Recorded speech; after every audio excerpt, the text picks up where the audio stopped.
गौतम बुद्ध ने विशेष रूप से कुत्ते को रोटी खिलाने के बारे में कुछ नहीं कहा, लेकिन उनके उपदेशों में करुणा, दया और सभी जीवों के प्रति प्रेम का महत्वपूर्ण स्थान है।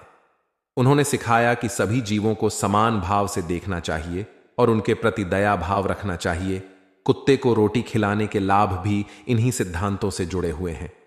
जब आप किसी जीव को भोजन कराते हैं तो यह आपके भीतर करुणा और दया जैसे गुणों को बढ़ावा देता है।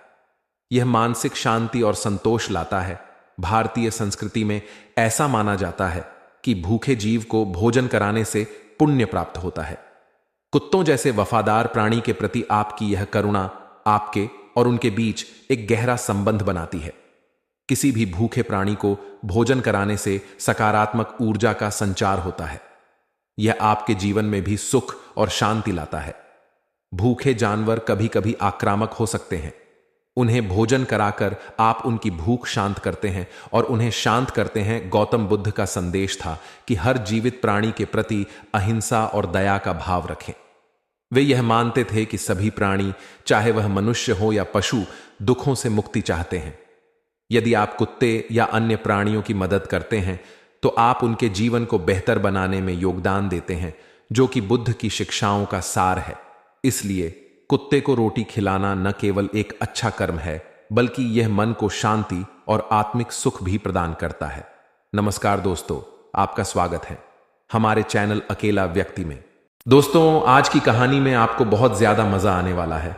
अक्सर हम कई मौकों पर कुत्तों का नाम लेकर मिसाल दिया करते हैं। किसी को गाली देते हैं तो कुत्ते का नाम जुबान पर आता है। गाली आदमी को देते हैं पर नाम कुत्ते का बदनाम होता है। क्या कुत्ता इतना गया गुजरा है? हमने उसे कभी खिलाने पिलाने के बारे में तो नहीं सोचा। चाहे कितने ही दिन से भूखा द्वार पर पड़ा, लेकिन हमें कभी उसका नाम इस्तेमाल करने में लज्जा नहीं आई। आपसे निवेदन है, 5 मिनट का समय निकालकर इस कहानी को जरूर सुन लेना। शायद आपकी सोच बदल जाए। नमस्कार दोस्तों, अकेला व्यक्ति चैनल में आपका दिल से स्वागत है। एक गांव में राकेश नाम का लड़का रहता था। वह बहुत परेशान था। वह बस यही सोचता रहता कि मैंने पिछले जन्म में क्या पाप किया था जो मुझे अब भी भुगतना पड़ रहा है। एक दिन उसे पता चला कि गांव से कुछ दूर एक महात्मा रहते हैं जो सबकी समस्या सुनते हैं। अगले दिन सुरेश उस महात्मा से मिलने के लिए निकल गया। वह पहुंचकर राकेश ने देखा कि महात्मा अपने आश्रम में कुछ लोगों को उपदेश दे रहे थे। तभी सुरेश ने महात्मा को प्रणाम किया और कहा, गुरुदेव, मेरे मन में प्रश्न उठ रहा है। महात्मा ने कहा, भंते, निसंकोच होकर पूछो, आपके मन में वह कौन सा प्रश्न उठ रहा है?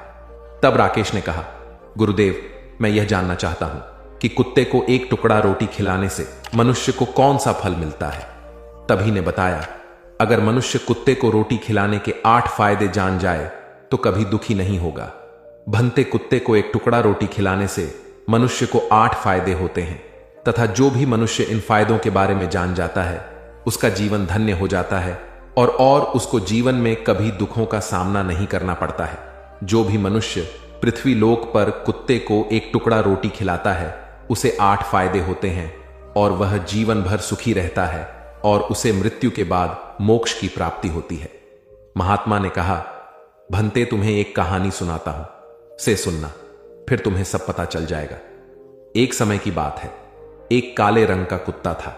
वह बहुत ही लाचार था और भूखा प्यासा था। वह गांव में सभी के घर घर जाता था, परंतु उसे कोई भी व्यक्ति रोटी का एक टुकड़ा भी नहीं देता था। वह भूख के मारे इधर उधर घूमता रहता।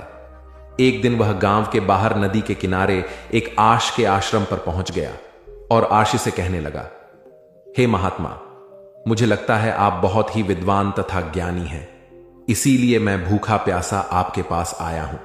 कृपा करके आप मुझे एक टुकड़ा रोटी का दे दीजिए, जिसे मैं खाकर अपनी भूख को शांत कर लूं। तभी भरोसे कहते हैं, थे स्वाम, क्या तुम्हें गांव में टुकड़ा रोटी का किसी ने नहीं दिया जिसे तुम खाकर अपनी भूख मिटा सके? कुत्ता आर्ष से कहता है, हे महात्मा, मैं आपको क्या बताऊं, आप मेरी बातों पर विश्वास नहीं करोगे। सभी भरोसा करते हैं। स्वाम, तो बताओ, तुम्हारी बातों पर मैं विश्वास अवश्य करूंगा।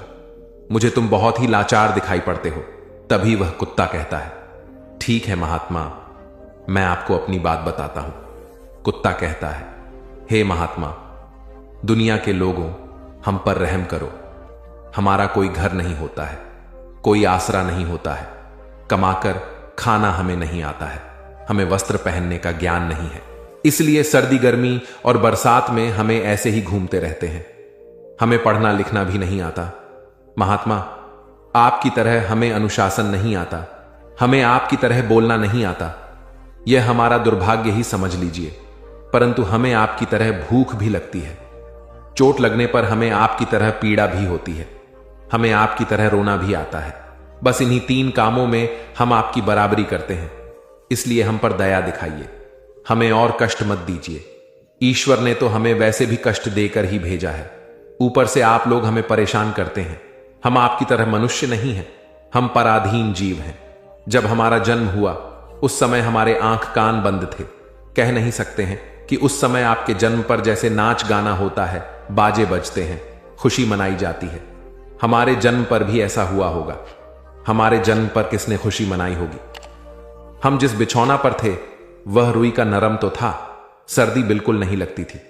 मैं मन में सोच रहा था कि किसी बड़े घर में पैदा हुआ हूं, लेकिन जब हमारी आंख खुली तो मैंने देखा कि हमारी मां, जिसे आप लोग कुतिया बोलते हो, अपने 5 बच्चों को छाती से चिपकाकर एक रुई के ढेर में पड़ी थी।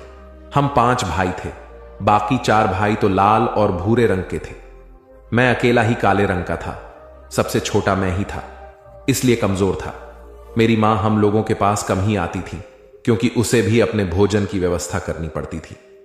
यदि वह ना खाती तो हमें दूध कहां से पिलाती? उस एक मां पर हम 5 भाई निर्भर थे। वह बेचारी अपने भोजन के लिए इधर उधर दौड़ती रहती थी। कभी भोजन मिल भी जाता था, कभी नहीं भी मिलता था, लेकिन वह हमेशा हम 5 का बड़ा ख्याल रखती थी। आखिर वह हमारी मां थी। वह रात भर जागकर गांव की रखवाली करती थी। किसी की मजाल नहीं थी कि कोई अनजान आदमी बुरी नीयत से गांव की तरफ झांक जाए। दूसरे गांव के कुत्ते भी हमारी मां के डर से गांव में नहीं आते थे। गांव के किसी किसान के खेत में कोई जानवर खड़ी फसल खाने आते तो हमारी मां उसे डांट कर भगा देती थी। गांव वालों के लिए इतना सब करने के बाद भी कोई मनुष्य तो हमारी मां को भोजन तक नहीं देता था। भोजन के लिए हमारी मां को मजबूर होकर छीना झपट्टी करनी पड़ती थी। कई बार तो लोग उसे लाठी डंडों से पीट पीट कर भगा देते थे। बेचारी उस दिन भूखी प्यासी रहकर पेट की आग से जलती रहती थी। वह कहता, हे महात्मा, आखिर भूख तो हमें आपकी ही तरह लगती है। ऊपर से उसे अपने 5 बच्चों की चिंता लगी रहती थी। आखिर मां थी, भूख उसे चैन से बैठने नहीं देती थी, और गांव वालों का भी उसे देखकर हृदय नहीं पसीजता था। तो बेबस होकर उन लोगों के घरों में चोरी से घुसना पड़ता था, और खाने की कोई चीज मिल जाती तो उसे खाकर अपने पेट की आग बुझा लेती थी। कई बार तो लोग उसे खाने की वस्तु ले जाते हुए देखते तो लाठी डंडे लेकर उसके पीछे पड़ जाते थे। कुछ लोग तो कई बार उसे घर के अंदर बंद करके पीटते थे। हमारी मां का बुरा हाल कर देते थे। फिर वह कुत्ता महात्मा से कहता है, हे महात्मा, हमारी मां ने क्या बिगाड़ा था? उसने सिर्फ अपने पेट के लिए भोजन ही तो चुराया था। चोरी करने का हमें कोई शौक नहीं है, पर पापी पेट हमें यह सब करने के लिए मजबूर कर देता है। एक दिन की बात है, बड़ी जोरदार बरसात हो रही थी और हम बरसात में पड़े थे। ठंडी हवा चल रही थी। उस ठंड में ठिठुर कर हमारे 3 भाई मारे गए। उस दिन हमारी मां बहुत रोई थी, लेकिन मनुष्य हमारी पीड़ा को नहीं समझे, क्योंकि उनके बच्चे थोड़े ही मर रहे थे। फिर वह कुत्ता कहता है, हे महात्मा, अब हम सिर्फ 2 भाई रह गए थे। हमारी मां हम दोनों की अच्छे से देखभाल करने लगी। फिर एक दिन उसी गांव में एक सेठ के घर पर दावत चल रही थी और अनेक प्रकार की मिठाइयां बन रही थीं। सेठ जी के घर काफी मेहमान आए हुए थे। हमारी मां कुछ खाने की तलाश में बार बार उधर जाती, लेकिन लोग उसे दुत्कार कर भगा देते थे। किसी को उस पर इतना भी तरस नहीं आया कि एक रोटी उस बेचारी को खाने को दे देते। एक रोटी से उसका क्या बिगड़ जाता? मेरी मां बार बार जाती और वहीं खड़ी खड़ी देखती रहती। सेठ जी के आंगन में दावत खाने का सिलसिला चालू हुआ। भोजन परोसा जाने लगा। मेरी मां भी वहीं जाकर पूंछ हिलाने लगी। खाना परोसने वाला आदमी जब किसी काम से भीतर गया तो मेरी मां दबे पांव रोटी लेने को चल पड़ी। फिर दूसरे आदमी ने मेरी मां को जाते हुए देख लिया तो चारों ओर से लोग चिल्ला चिल्ला कर उसकी तरफ भागे। मेरी मां उनकी चीख सुनकर घबरा गई। 2-3 आदमी लाठी लेकर उसके पीछे बड़ी बेरहमी से दौड़े। मेरी मां वहां से घबराकर भागने लगी, परंतु उसे वहां से निकलने का कोई रास्ता नहीं मिला, क्योंकि सामने से लोग लाठी डंडे लेकर आ रहे थे। तभी मेरी मां वहां पर जो लोग भोजन कर रहे थे उनको लांघ कर निकल गई। आगे वह कुत्ता कहता है, हे मुनिवर, मेरी मां अपने निकलने पर इतनी हैरान नहीं थी जितना कि उन लोगों को देखकर हुई थी जो वहां पर दावत खा रहे थे। वह सब उठकर खड़े हो गए। उन्होंने भोजन करना छोड़ दिया और कहने लगे कि कुतिया के लांघ जाने के कारण भोजन भ्रष्ट हो गया है। सब एक दूसरे से विचार विमर्श कर रहे थे कि अब क्या किया जाए। खाना तो सब खराब हो गया है। फिर सेठ जी फूट फूट कर रोने लगे। कुछ लोग तो यह भी कह रहे थे कि भाई, कुतिया के लांघने से भोजन खराब कैसे हो गया? उसने खाने में मुंह थोड़ी डाला है, सिर्फ ऊपर से लाकर ही तो गई है। और कहने लगे, शहरों में तो लोग कुत्ते को पालकर घर के अंदर सुलाते भी हैं और खिलाते भी हैं, तो इसमें कोई बुरी बात नहीं है। अगर कुतिया लांघ कर गई है तो भोजन खराब नहीं हुआ है। लेकिन उनमें से कुछ लोग बड़े घरों से ताल्लुक रखते थे, उन्होंने एक भी नहीं चलने दी।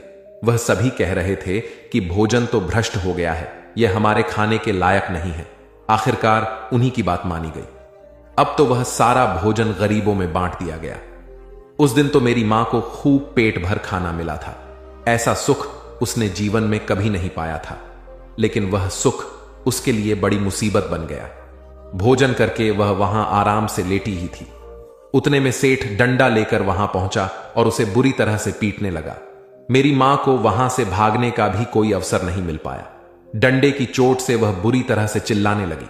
मां का विलाप सुनकर पत्थर भी पिघल जाता, पर उस क्रूर को उस पर जरा भी रहम नहीं आया। वह उसे कठोरता पूर्वक पीटता रहा। मौत का वह स्वर पूरे गांव में सुनाई दे रहा था। तब कुछ लोग आए और उसे समझाते हुए बोले, सेठ जी, जाने दो, भूख में तो आदमी की भी बुद्धि भ्रष्ट हो जाती है। यह तो एक पशु है, इसे अच्छे बुरे का ज्ञान नहीं है। अब इसे मारकर आपको क्या मिलेगा? जो होना था सो हो गया। लोगों के समझाने के बाद उसने हमारी मां को पीटना बंद किया। फिर बड़ी मुश्किल हालात में वह हमारे पास आई। मां ने आकर सारी कहानी हम दोनों भाइयों को सुनाई। हमने सोचा कि कितना कष्ट भरा है। हम कुत्तों का जीवन आदमी एक रोटी के टुकड़े के बदले एक चोर के जितना पीटता है, बेकार है। ऐसे लोग जो हम लोगों की मजबूरी को नहीं समझते। वह कुत्ता कहता है, हे महात्मा, एक दिन की बात है, उसी गांव के बाहर एक ब्राह्मण आकर ठहरा हुआ था। उसने अपने भोजन के लिए एक जगह चूल्हा बनाया और उस पर दाल बनाने के लिए रख दी। उसके बाद आटा गूंद कर रख दिया। वह वहीं पास में कुएं पर पानी लेने चला गया। इधर कहीं से मेरी मां भी घूमती हुई वहीं पहुंच गई। उसने आटे को देखा तो सोचने लगी कि शायद इस आटे का कोई मालिक नहीं है। यही सोचकर वह उस आटे को खाने लगी। उधर उस ब्राह्मण ने कुएं के पास से देखा कि उसका आटा एक कुतिया खा रही है, तो वह बड़ा दुखी हुआ। वह बेचारा रोने लगा, क्योंकि वह भी 2 दिनों का भूखा और थका हुआ था। कुछ लोगों ने उसे कहा, अरे ब्राह्मण देवता, इस कुतिया ने तुम्हारा भी आटा बिगाड़ दिया। कल तो इसने सेठ जी की पूरी रसोई बिगाड़ कर रख दी थी। ब्राह्मण दुखी होता हुआ बोला, भाई, मुझे क्या मालूम था, ये दुष्ट कुतिया मेरे आटे को खाने के लिए घात लगाए बैठी है। ब्रह्मांड ने ना आव देखा ना ताव लाठी लेकर उस कुतिया के ऊपर टूट पड़ा।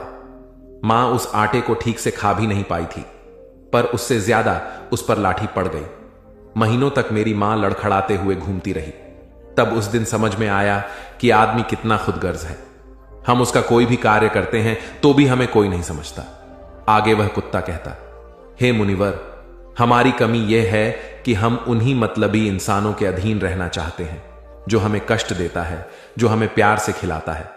हम उसके कितने काम आते हैं ये नहीं पता। उनके घर की रखवाली तो करते ही हैं, साथ ही साथ और भी बहुत सारे लाभ हैं जिन्हें मनुष्य नहीं जानता। महात्मा ने कहा, यदि मनुष्य कुत्ते को रोटी खिलाने के फायदे जान जाए तो अपने जीवन में होने वाले नुकसान से बच सकता है।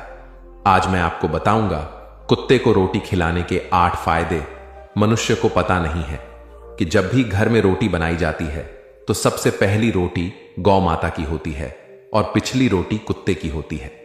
महात्मा ने कहा, ऐसा ही विधान भगवान ने बनाया था, लेकिन भगवान के बनाए उस विधान को भूलकर मनुष्य अगली और पिछली रोटी स्वयं भी खा जाता है। इसका दुष्प्रभाव उसके जीवन पर पड़ता है।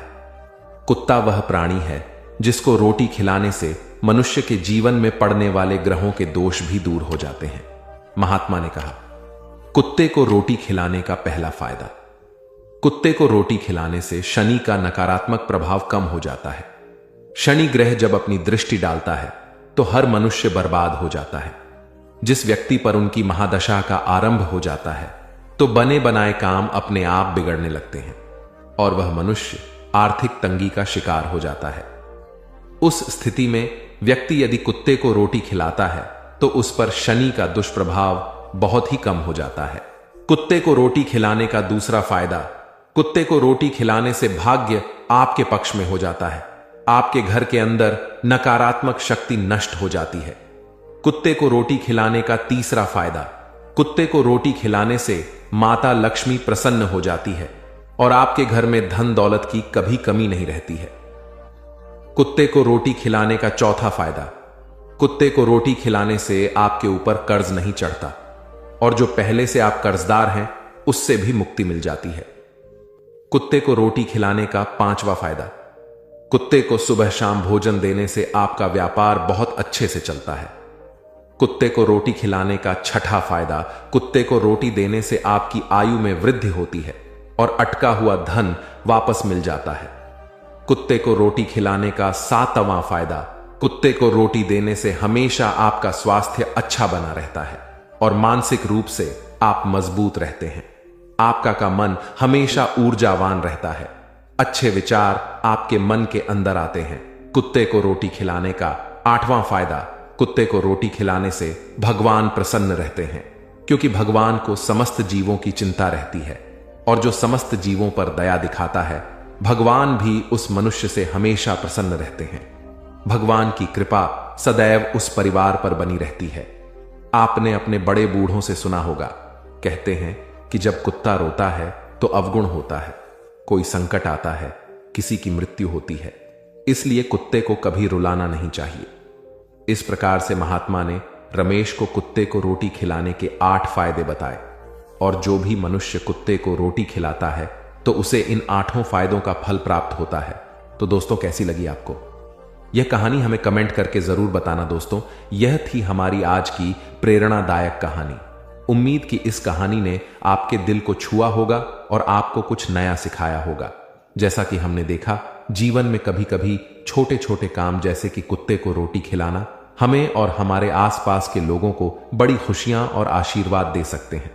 तो चलिए अपनी दूसरी कहानी की ओर चलते हैं। यह कहानी भी आपकी सोच को बदलने और आपको प्रेरित करने का मादा रखती है। तो चलिए बिना किसी देरी के हम दूसरी कहानी की शुरुआत करते हैं। सुनिए और महसूस कीजिए कि कैसे छोटी छोटी बातें हमारे जीवन में बड़े बदलाव ला सकती हैं। खुश रहने के सबसे आसान तरीके क्या है? हमें लगता है कि खुश रहने के लिए कुछ खास तरह के हालात होने चाहिए, तभी हम खुश रह सकते हैं।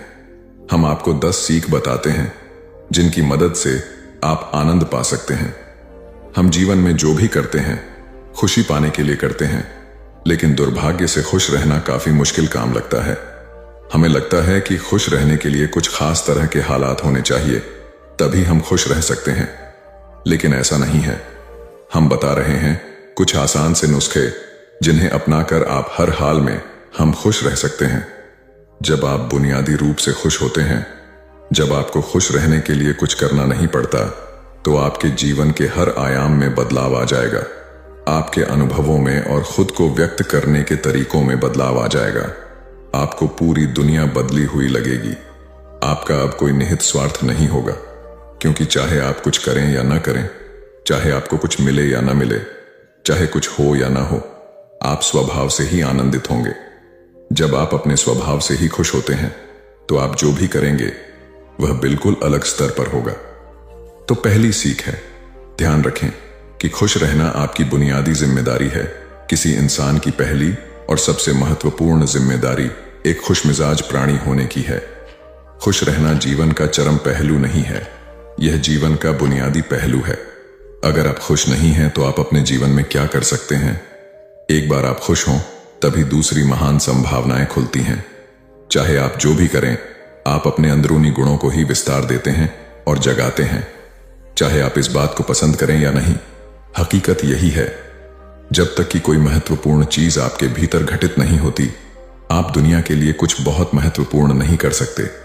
इसलिए अगर आप दुनिया के बारे में चिंतित हैं, तो पहली चीज आपको यह करनी चाहिए कि खुद को एक खुशमिजाज प्राणी में रूपांतरित करें। दूसरी सीख, पहचानें कि खुशी आपकी मूल प्रकृति है। इससे कोई फर्क नहीं पड़ता कि आप अपने जीवन में क्या कर रहे हैं, चाहे वह कारोबार हो, सत्ता, शिक्षा या सेवा। आप ऐसा इसीलिए कर रहे हैं क्योंकि आपके भीतर कहीं गहराई में एक भावना है कि इससे आपको खुशी मिलेगी। इस धरती पर हम जो कुछ भी करते हैं वह खुश रहने की इच्छा से करते हैं, क्योंकि यह हमारी मूल प्रकृति है। जब आप बच्चे थे तो आप यूं ही खुश थे, वही आपकी प्रकृति है। खुशी का स्रोत आपके भीतर है, आप उसे हमेशा के लिए एक जीवंत अनुभव बना सकते हैं। तीसरी सीख, चीजों का महत्व पहचानें। आज सुबह क्या आपने देखा कि सूर्य बहुत अद्भुत तरीके से उगा, फूल खिले, कोई सितारा नीचे नहीं गिरा, तारामंडल बहुत अच्छी तरह काम कर रहे हैं, सब कुछ व्यवस्थित है। आज समूचा ब्रह्मांड बहुत बढ़िया तरीके से काम कर रहा है, मगर आपके दिमाग में आया किसी विचार का एक कीड़ा आपको यह मानने पर मजबूर कर देता है कि आज बुरा दिन है। कष्ट मुख्य रूप से इसलिए होता है क्योंकि ज्यादातर इंसान इस जीवन के प्रति सही नजरिया खो बैठे हैं। उनकी मनोवैज्ञानिक प्रक्रिया अस्तित्व की प्रक्रिया से कहीं बड़ी हो गई है, या सीधे सीधे कहें तो आपने अपनी रचना को सृष्टा की सृष्टि से कहीं अधिक महत्वपूर्ण बना दिया है।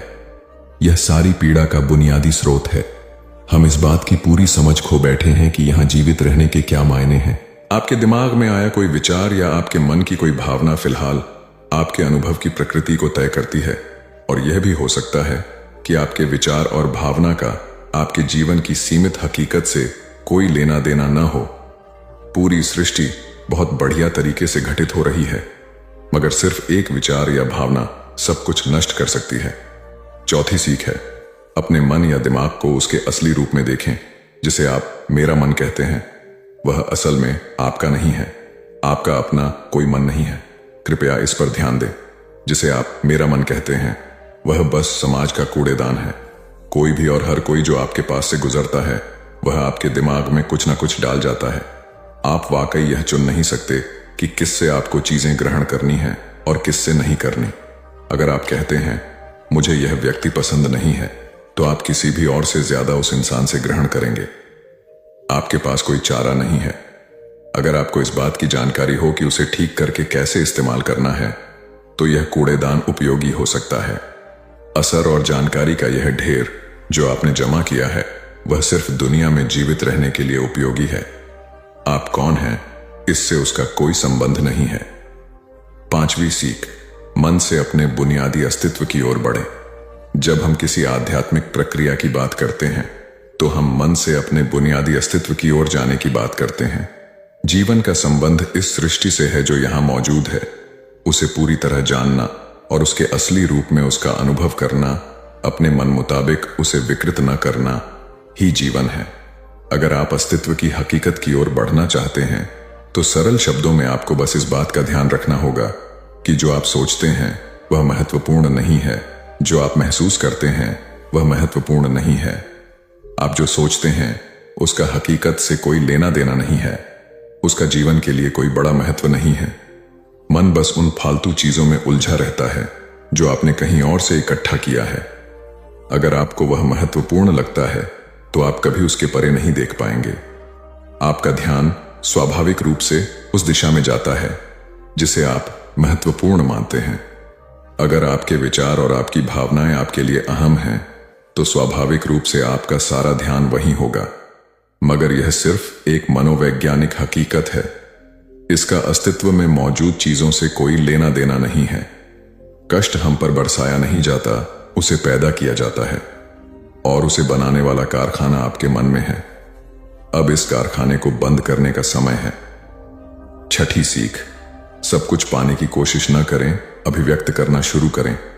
आज हम इतने जोर शोर से खुशी की तलाश कर रहे हैं कि धरती का जीवन ही खतरे में पड़ गया है। खुशी की तलाश में न रहें, दुनिया में अपनी खुशी को अभिव्यक्त करना जानें। अगर आप मुड़कर अपने जीवन को देखें, तो आपके जीवन के सबसे खूबसूरत पल वे थे जब आप अपनी खुशी को अभिव्यक्त कर रहे थे। न कि जब आप उसकी तलाश कर रहे थे। जो आप बचाते हैं वह कभी आपका गुण नहीं होगा। जो आप फैलाते हैं, जो आप बिखेरते हैं, वह आपका गुण होगा। अगर आप अपनी खुशी को बचा बचा कर रखेंगे तो जीवन के अंत में कोई ऐसा नहीं कहेगा, उसने अपने अंदर खुशी का एक एक अंश बचा कर रखा, वह बहुत खुशी के साथ मरा। वे कहेंगे, यह भयानक प्राणी अपनी जिंदगी में कभी मुस्कुराया तक नहीं। लेकिन अगर आप हर दिन अपनी खुशी और प्यार को फैलाएंगे तो लोग कहेंगे, अरे वह एक खुश मिजाज और प्यार करने वाला इंसान था। 7वीं सीख पंटर, सुख और दुख में मुस्कुराइए। सुबह जब आप उठते हैं तो पहली चीज आपको यह करनी चाहिए कि आप मुस्कुराएं। किस पर? किसी पर नहीं, क्योंकि आप जगे, यह कोई छोटी बात नहीं है। लाखों लोग जो कल रात सोए थे आज नहीं उठे, मगर आप और मैं उठे। क्या यह बहुत बढ़िया बात नहीं है कि आप जगे? इसलिए अपने जगने पर मुस्कुराइए। इसके बाद आसपास देखिए और अगर कोई है तो उन्हें देखकर मुस्कुराइए। बहुत सारे लोगों के साथ ऐसा हुआ कि उनका कोई प्रियजन आज सुबह नहीं जगा। आपको जो भी लोग प्यारे हैं वे जगे। वाह, ये तो बहुत अच्छा दिन है ना? फिर बाहर जाइए और पेड़ों को देखिए, वे भी पिछली रात को नष्ट नहीं हुए। बहुत से लोगों को यह अजीब लग सकता है, मगर आपको इसका महत्व तब पता चलेगा जब आपका कोई प्रियजन सुबह नहीं उठेगा। इसका महत्व जानने के लिए तब तक का इंतजार न करें। यह कोई अजीब या हंसने वाली बात नहीं है। यह सबसे कीमती चीज है कि आप जीवित हैं, और जो भी आपके लिए मायने रखता है वह जीवित है। इस दुर्भाग्यपूर्ण रात जब इतने सारे लोग नहीं उठे और कितने सारे लोगों के प्रियजन नहीं उठे, तब आप और आपके प्रियजन उठ पाए। क्या यह शानदार चीज नहीं है? इसका महत्व समझें और कम से कम मुस्कुराएं। कुछ लोगों को प्यार से देखना सीखें। 8वीं सीख, खुद को याद दिलाएं। बहुत से लोगों को यह सब भूलने में बस घंटा भर लगता है और जल्दी ही उनका रेंगने वाला दिमाग किसी को काटने के लिए आतुर हो जाता है। इसलिए हर घंटे खुद को एक खुराक दें, जीवन की अहमियत याद दिलाएं। अगर आप बहुत ही संवेदनहीन हैं तो हर आधे घंटे में खुद को याद दिलाएं। अगर आप भीषण रूप से संवेदनहीन हैं तो खुद को हर 5 मिनट पर याद दिलाएं। अपने आप को याद दिलाने में बस 10 सेकंड लगते हैं। आप इसे बस 2 सेकंड में भी कर सकते हैं। मैं जीवित हूं, तुम जीवित हो, और क्या चाहिए? 9वीं सीख, जो आपके अंदर है उसे बदलें वर्तमान में। आपके जीवन की गुणवत्ता उन कपड़ों से तय नहीं होती जो आप पहनते हैं। वह आपकी शैक्षिक योग्यताओं, आपकी परिवार की स्थिति या आपके बैंक बैलेंस से तय नहीं होती।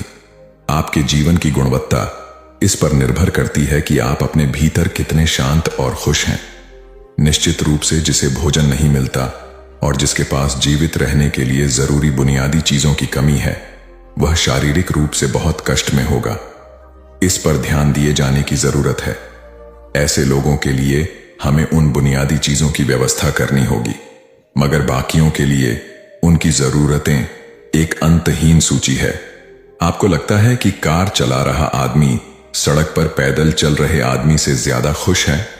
नहीं, आपके पास क्या है उससे यह तय नहीं होता। यह इस पर निर्भर करता है कि वे उस समय कैसा महसूस कर रहे। 10वीं और आखिरी सीख, अपने आप को दूसरों से तुलना करना छोड़ दें। ज्यादातर लोग इसलिए दुखी नहीं होते क्योंकि उनके पास किसी चीज की कमी होती है। वे दुखी इसलिए होते हैं क्योंकि वे खुद की तुलना किसी और से करते हैं। आप एक मोटरबाइक चला रहे हैं, आप किसी को मर्सिडीज चलाते देखते हैं और खुद को दुखी कर लेते हैं। साइकिल पर चलने वाला कोई व्यक्ति आपको मोटरबाइक पर देखता है और यह उसके लिए लिमोसीन है। पैदल चलता कोई व्यक्ति साइकिल को देखकर सोचता है, अरे वाह, अगर मेरे पास सिर्फ यह साइकिल होती तो मैं अपनी जिंदगी में क्या क्या कर लेता।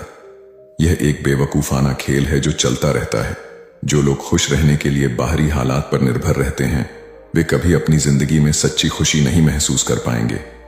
निश्चित रूप से अब समय है कि हम अपने अंदर झांकें और देखें कि हम किस तरह खुशहाली में रह सकते हैं। जीवन के अपने अनुभव से आप साफ साफ देख सकते हैं कि सच्ची खुशी आपको तभी मिलती है जब आपके अंतर्मन में बदलाव आता है। जब आप खुश होने के लिए बाहरी स्थितियों पर निर्भर होते हैं तो आपको समझना चाहिए कि बाहरी हालात कभी भी 100% आपके अनुकूल नहीं होते। जब यह हकीकत है तो कम से कम इस एक इंसान यानी कि आप को उस तरह रहना चाहिए जैसे आप रहना चाहते हैं। अगर आप अपने अंदर उस तरह होते हैं जिस रूप में आप खुद को रखना चाहते हैं, तो आप कुदरती तौर पर खुश होंगे। यह कोई ऐसी चीज नहीं है जिसे आपको खोजना पड़े। अगर आप अपनी मूल प्रकृति में वापस चले जाते हैं तो आप सिर्फ खुश ही रहेंगे। हमारी दूसरी कहानी है अपने मन पर नियंत्रण कैसे करें। आज हम आपको मन पर नियंत्रण करने के 10 उपाय बताएंगे। अगर आप फॉलो करते हैं तो यकीनन आप अपने मन पर नियंत्रण कर पाएंगे। तो चलिए दोस्तों, हम आपको एक एक करके समझाते हैं। अपने मन को नियंत्रित करने के लिए 10 युक्तियां। हमारे मन में अक्सर दिन भर में इतने सारे विचार आते हैं कि यह महसूस करना मुश्किल हो जाता है कि हम उन पर पूरी तरह से नियंत्रण रख पा रहे हैं।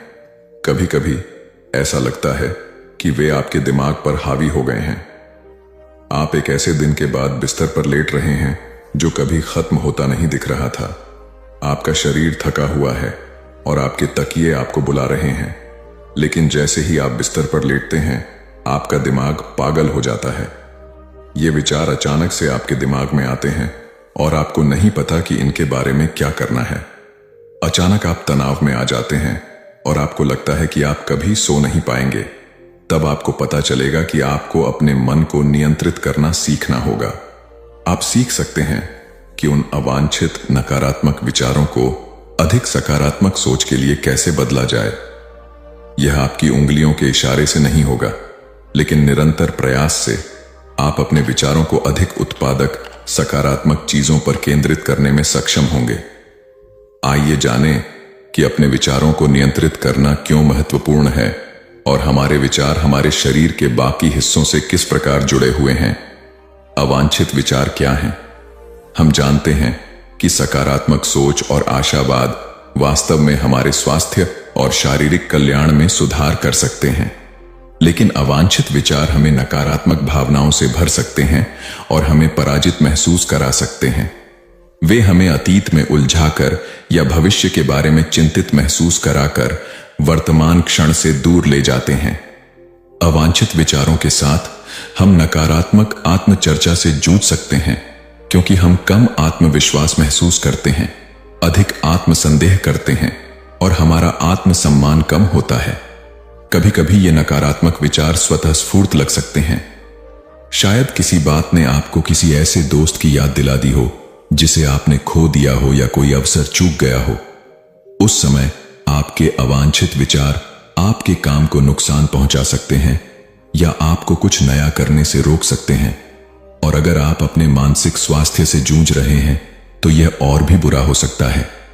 शोध से पता चला है कि अवसाद अधिक नकारात्मक विचार पैदा करता है, जिससे आपके अपने मन को नियंत्रित करना कठिन हो जाता है। अगर हम अपने विचारों पर नियंत्रण पाने के लिए प्रयास नहीं करते हैं तो हमारे अवांछित विचार हमारे समग्र स्वास्थ्य पर नकारात्मक प्रभाव डाल सकते हैं। अगर आपको लगता है कि अवांछित विचारों से जूझने वाले आप अकेले नहीं हैं, तो आप अकेले नहीं हैं। बेटर अप में हमारे कोच स्वस्थ स्वास्थ्य के निर्माण की दिशा में काम करते समय सहायता और मार्गदर्शन प्रदान करते हैं। अवांछित विचारों से दूर अपने मन पर नियंत्रण पाना सीखना आसान नहीं है। इसके लिए कड़ी मेहनत और भरपूर ध्यान की आवश्यकता होती है। कुछ दिनों में आपके अवांछित विचार आप पर भारी पड़ सकते हैं, लेकिन महत्वपूर्ण बात यह है कि आप इस विचार से बचें। क्या आप अपने मन को नियंत्रित कर सकते हैं? क्योंकि आप निश्चित रूप से कर सकते हैं। माइंडफुलनेस, मेडिटेशन और श्वास व्यायाम का अभ्यास करें। अपने आत्म संवाद में अपमान के स्थान पर सकारात्मक कथनों को शामिल करें। अपने दिमाग को शांत करने के लिए दिन में कुछ समय रुकें। नकारात्मक विचारों को जन्म देने वाली चीजों से बचें, जैसे सोशल मीडिया पर स्क्रॉल करना। यदि आप भ्रमित हैं या अनिश्चित हैं कि कैसे सोचें, तो अपने अवांछित विचारों जैसे चिंतन या बुरे रवैये का कारण बनने वाले पैटर्न की पहचान करने के लिए बेहतर आत्म जागरूकता विकसित करें। अपने भीतर के आलोचक को चुनौती देने और परिस्थितियों के प्रति अपने दृष्टिकोण को बदलकर अधिक सकारात्मक बनने का प्रयास करें।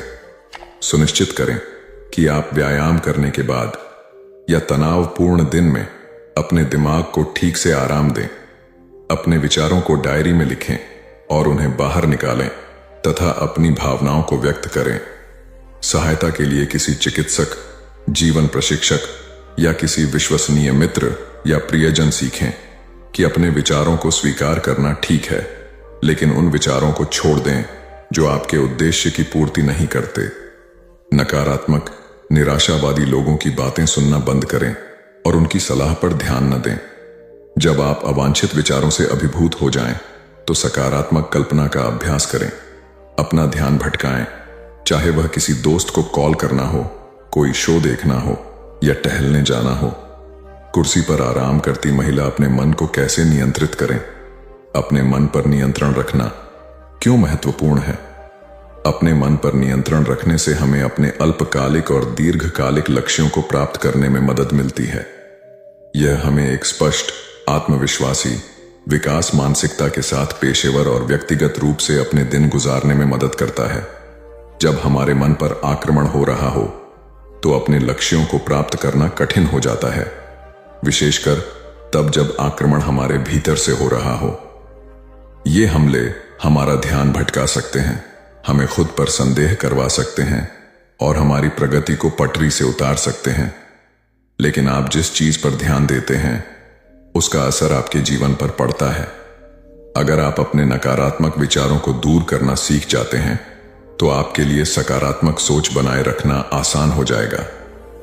नकारात्मक सोच से बचने पर अपना ध्यान केंद्रित करने की कोशिश करें। अधिक केंद्रित मानसिकता के साथ, जो अवांछित विचारों से दबी हुई नहीं है, हम वह हासिल कर सकते हैं जिसे हम हासिल करना चाहते हैं।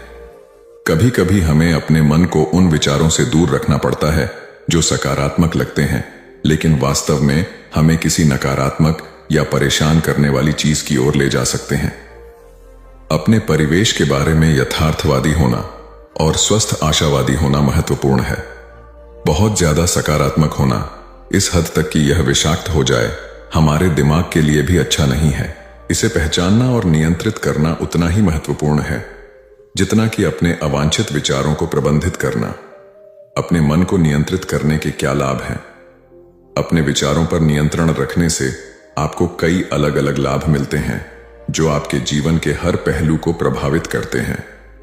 हमारा मानव मस्तिष्क पेशेवर और व्यक्तिगत दोनों तरह से कड़ी मेहनत करता है, इसलिए अपने मन को नियंत्रित करने के लाभ बहुत दूर तक फैले हुए हैं। अपनी भावनाओं को स्वस्थ तरीके से नियंत्रित करने में सक्षम होने से हमें अपने कार्यों को नियंत्रित करने में मदद मिलती है।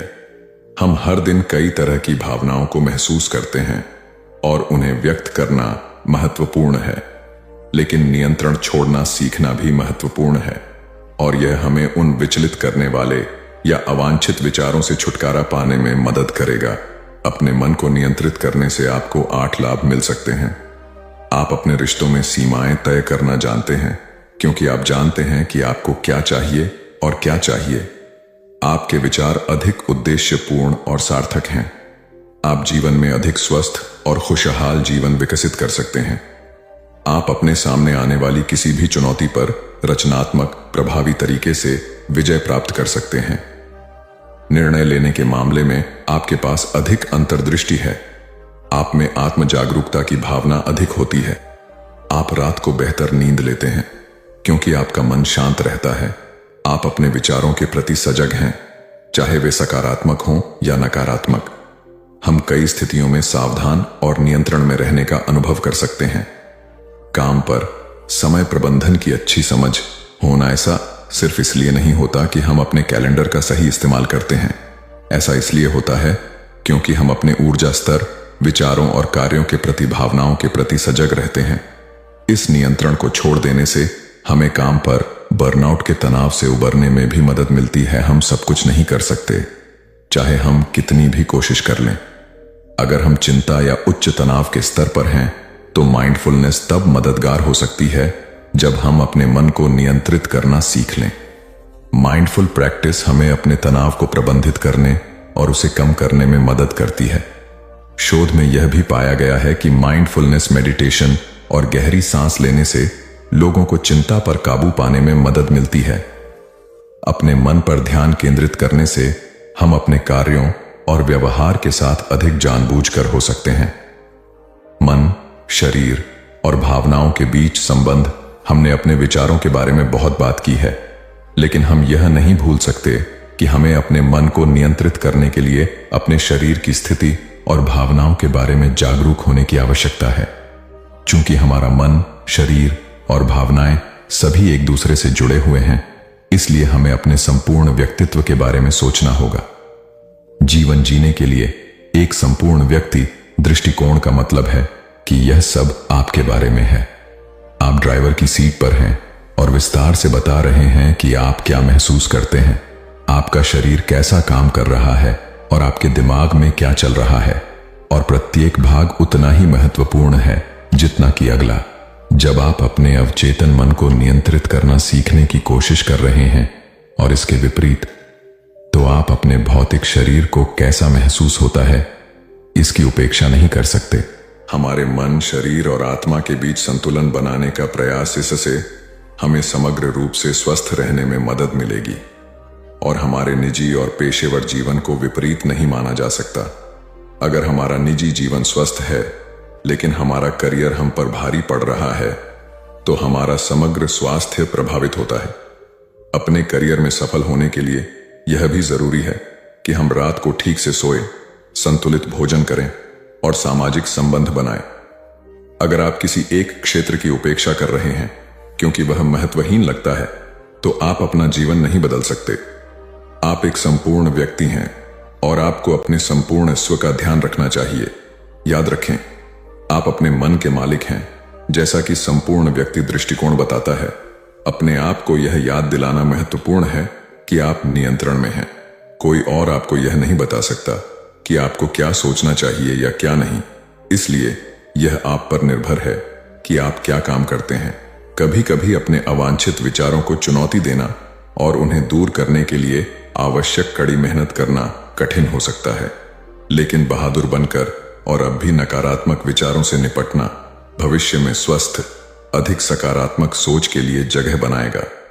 आप तय करते हैं कि आपके मन में कौन से विचार आते हैं और आप उनसे कैसे बातचीत करते हैं। भविष्य में अपने आप से पूछें, क्या आप अपने मन को खुद पर नियंत्रण करने देंगे या आप अपने मन को नियंत्रित करना सीखने की दिशा में काम करेंगे। हर किसी को यह महसूस करने का हक है कि उनका दिमाग उनका अपना है।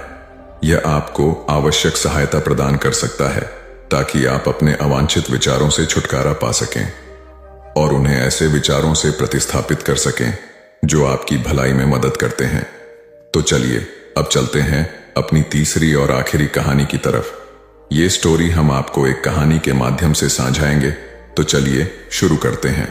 एक राजा ने अपने पुरुषार्थ से राज्य को समृद्ध बना दिया था। राज्य में रण बड़ी सुखी थी क्योंकि वह प्रत्येक वर्ग के हितों को ध्यान में रखकर काम करता था।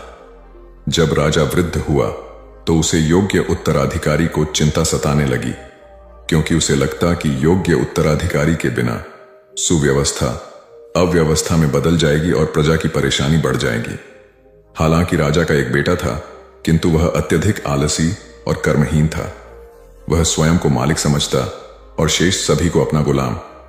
यह अहंकार उसके आचरण में सदैव झलकता था। राजा उसे सुधारने के उद्देश्य से बुद्ध के आश्रम में छोड़ आया। बुद्ध ने अगले ही दिन राजकुमार को आदेश दिया, वत्स, यहां से 5 कोस पर एक जंगल है, तुम वहां जाकर फूलों के कुछ पौधे ले आओ और उन्हें आश्रम के अहाते में लगा दो। यह सुनते ही राजकुमार को बड़ा क्रोध आया, क्योंकि उसने तो आदेश देना ही सीखा था। चूंकि उसके पिता ने बुद्ध को बात मानने को कहा था, इसलिए वह मन मारकर जंगल गया और फूलों के पौधे लाकर आश्रम में लगा दिए। राजकुमार ने उन्हें सींचा और जानवरों से बचाने के लिए उनकी रात दिन रखवाली की। कुछ महीनों में सारा आश्रम भांति भांति के सुंदर फूलों से खिल उठा। राजकुमार अपनी मेहनत का ऐसा फल देखकर बहुत प्रसन्न हुआ। बुद्ध ने उसे शाबाशी देते हुए समझाया, वत्स, याद रखो, जो सोता है उसका भाग्य भी सो जाता है और जो चलता है उसका भाग्य निरंतर उसके साथ चलता है। अब राजकुमार कर्मठ बन चुका था। राजा को अपना योग्य उत्तराधिकारी मिल गया था। कर्म सफलता की कुंजी है, अतः सदैव कर्मरत रहना चाहिए। एक दिन एक शिक्षित युवक बुद्ध के पास आया। उसने बुद्ध को प्रणाम कर अपनी जिज्ञासा रखी, गुरुजी, आप ईश्वर की बात करते हैं, क्या आपने ईश्वर के दर्शन किए हैं जो आप साधिकार इस विषय पर इतना कुछ कह पाते हैं? बुद्ध ने कुछ नहीं कहा और स्नेहपूर्वक उसके सिर पर हाथ फेर दिया। युवक ने समझा कि बुद्ध के पास मेरे प्रश्न का उत्तर नहीं है। फिर उन्होंने कहा, आओ हम कुछ देर यहां के बगीचे में घूमें। बगीचे में गुलाब और रजनीगंधा के सुगंधित फूल लगे थे। युवक बोला, गुरुजी, इन फूलों की सुगंध से सारा वातावरण महक रहा है। बुद्ध ने कहा, वत्स, तुम ठीक कहते हो, किंतु एक बात बताओ कि यह सुगंध तुम्हें दिखाई दे रही है? युवक बोला, जी नहीं, सुगंध तो अनुभव की जाती है। तब बुद्ध ने कहा, बस यही तुम्हारे प्रश्न का उत्तर है। तुम्हारे शरीर में जब कभी कहीं चोट लगती है तो दर्द होता है। क्या इस दर्द को तुम देख सकते हो? युवक बोला, नहीं, वह भी अनुभूत ही होता है। बुद्ध ने अंतिम रूप से युवक का समाधान करते हुए कहा, आत्मा और परमात्मा के साथ भी यही बात है। आत्मा को परमात्मा की अनुभूति के द्वारा उसका साक्षात्कार होता है, न कि स्थूल नेत्रों से। युवक अब पूर्णतः संतुष्ट था। बुद्ध का आभार मानते हुए वह चला गया। परमात्मा सदैव अनुभूति के स्तर पर ही घटता है, और यह घटना तब होती है जब मन पूर्णतः निर्लिप्त तथा संभव को प्राप्त हो चुका हो। महात्मा बुद्ध नदी के किनारे एकांत में अपनी कुटिया में रहते थे। उन्होंने कुटिया के चारों ओर हरे भरे वृक्ष लगा रखे थे, जिन पर सुबह शाम पक्षियों का कलरव गूंजता रहता था। प्रकृति का यह मधुर सान्निध्य महात्मा बुद्ध को सदैव आनंदित रखता था। पक्षी और पेड़ पौधे तो मानो उनका परिवार ही बन गए थे। एक दिन महात्मा बुद्ध प्रातःकालीन उठे ही थे कि द्वार पर उन्हें एक सेठ जी खड़े नजर आए। उन्हें चिंताग्रस्त देख महात्मा बुद्ध ने उनसे समस्या जाननी चाहिए। सेठ जी बोले, महाराज, मेरे पास विशाल संपदा है, भरा पूरा परिवार है और मुझे कोई रोग भी नहीं है। फिर भी मुझे नींद नहीं आती, रात भर करवटें ही बदलता रहता हूं। महात्मा बुद्ध ने आत्मीयता से सेठ जी के सिर पर हाथ फेरकर कहा, सेठ, तुम्हारे पास सब कुछ भले ही हो, किंतु वह नहीं है जो नींद के लिए आवश्यक है। सेठ ने पूछा, वह क्या है महाराज? महात्मा बोले, तुम चारों ओर चिंताओं से घिरे हो। धन संपत्ति की चिंता, व्यापार व्यवसाय की चिंता, परिवार की चिंता। स्मरण रखो कि चिंता चयन में शत्रुता है। सेठ ने इससे बचने का उपाय पूछा तो उन्होंने कहा, तुम प्रकृति से शिक्षा ग्रहण करो। पेड़ पौधे, फूल, पानी और प्रकाश के रूप में उसकी अनंत संपदा चारों ओर बिखरी हुई है, किंतु वह चिंता मुक्त है। अपनी इस दौलत को पूरी दुनिया पर दोनों हाथों से सत्य लुटाती रहती है। तुम यदि उससे प्रेरणा लेकर अपना जीवन भी उसके अनुरूप बना लोगे तो तुम्हें न केवल नींद आएगी बल्कि अतीव शांति महसूस होगी। सेठ ने महात्मा बुद्ध की बात का मर्म समझा और लोक कल्याण की राह पर चल पड़ा। धन और ज्ञान देने से बढ़ते ही हैं, इसलिए इनके संग्रह के साथ साथ इनके दान की वृत्ति भी रखनी चाहिए। एक गरीब किसान गौतम बुद्ध का बहुत बड़ा भक्त था। एक दिन वह बुद्ध के पास आया और अपने गांव आने का आग्रह किया। बुद्ध उसके गांव पहुंचे तो सारा गांव उन्हें देखने व सुनने के लिए उमड़ पड़ा, किंतु वह किसान नहीं आया। हुआ यह कि उसी दिन किसान के बैलों की जोड़ी कहीं खो गई। किसान इस दुविधा में रहा कि बुद्ध का प्रवचन सुने या अपने बैलों को खोजे। काफी सोचने के बाद उसने अपने बैलों को खोजने का निर्णय किया। घंटों भटकने के बाद बैल मिले। थका हारा किसान घर आया और भोजन कर सो गया। अगले दिन वह अति संकोच से क्षमा प्रार्थी बन बुद्ध के पास पहुंचा तो वे बड़े स्नेह से बोले, मेरी दृष्टि में यह किसान मेरा सच्चा अनुयायी है। इसने उपदेश से अधिक महत्व कर्म को दिया। यदि यह कल बैलों को न ढूंढते हुए उपदेश सुनता तो मेरी बातें इसकी समझ में नहीं आती, क्योंकि मन बैलों में अटका रहता। इसने कर्म को महत्व देकर प्रशंसनीय काम किया। सार यह है कि हम जहां जिस भूमिका में हो उसका ईमानदारी से निर्वाह करें। यही सच्ची आध्यात्मिकता है, क्योंकि प्रत्येक धर्म कर्म को ही सर्वोपरि महत्व देता है। गौतम बुद्ध को उनके अनुयायी यदि स्नेह से कहीं बुलाते तो वे अवश्य जाते। फिर जब बुद्ध पहुंचते तो श्रोताओं की भारी भीड़ उमड़ पड़ती। बुद्ध के वचनों में जो अमृतत्व होता था उसका पान करना सभी को प्रीतिकर लगता था। उनके उपदेशों में ऐसा कुछ अवश्य होता था जिससे गंभीर समस्याएं सुलझ जाती और कुछ न कुछ सार्थक भी प्राप्त हो। सार यह है कि हम जहां जिस भूमिका में हो उसका ईमानदारी से निर्वाह करें। यही सच्ची आध्यात्मिकता है, क्योंकि प्रत्येक धर्म कर्म को ही सर्वोपरि महत्व देता है। गौतम बुद्ध के पास उनका प्रिय शिष्य पूर्ण पहुंचा। बुद्ध ध्यानावस्था में बैठे थे। पूर्ण के पहुंचने पर उन्होंने आंखें थोड़ी सी खोली और पूर्ण से आने का कारण पूछा तो उसने कहा, मैं धर्म प्रचार के लिए जाना चाहता हूं, आपकी आज्ञा चाहिए। बुद्ध मुस्कुराए और कहा, पूर्ण, धर्म की राह बहुत मुश्किल है। तुम लोगों को अच्छी बातें बताने जाओगे और लोग तुम पर नाराज होंगे, हो सकता है कि अपशब्द भी कहे। इस पर पूर्ण ने कहा, कोई बात नहीं, मैं यह सोचकर उनकी बातों पर ध्यान नहीं दूंगा कि उन्होंने अपशब्द ही कहे, पिटाई तो नहीं की। बुद्ध बोले, हो सकता है कि कुछ लोग हाथ उठा दें। पूर्ण ने कहा, तब मैं यह सोचकर उन्हें क्षमा कर दूंगा कि उन्होंने मुझ पर शस्त्रों से प्रहार तो नहीं किया। बुद्ध फिर बोले, हे पूर्ण, हो सकता है कि कुछ लोग तुम पर शस्त्रों का भी उपयोग करें।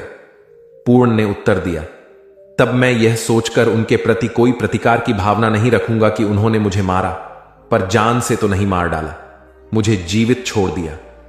बुद्ध ने फिर कहा, और यदि तुम्हारे प्राण ही ले लिए तब?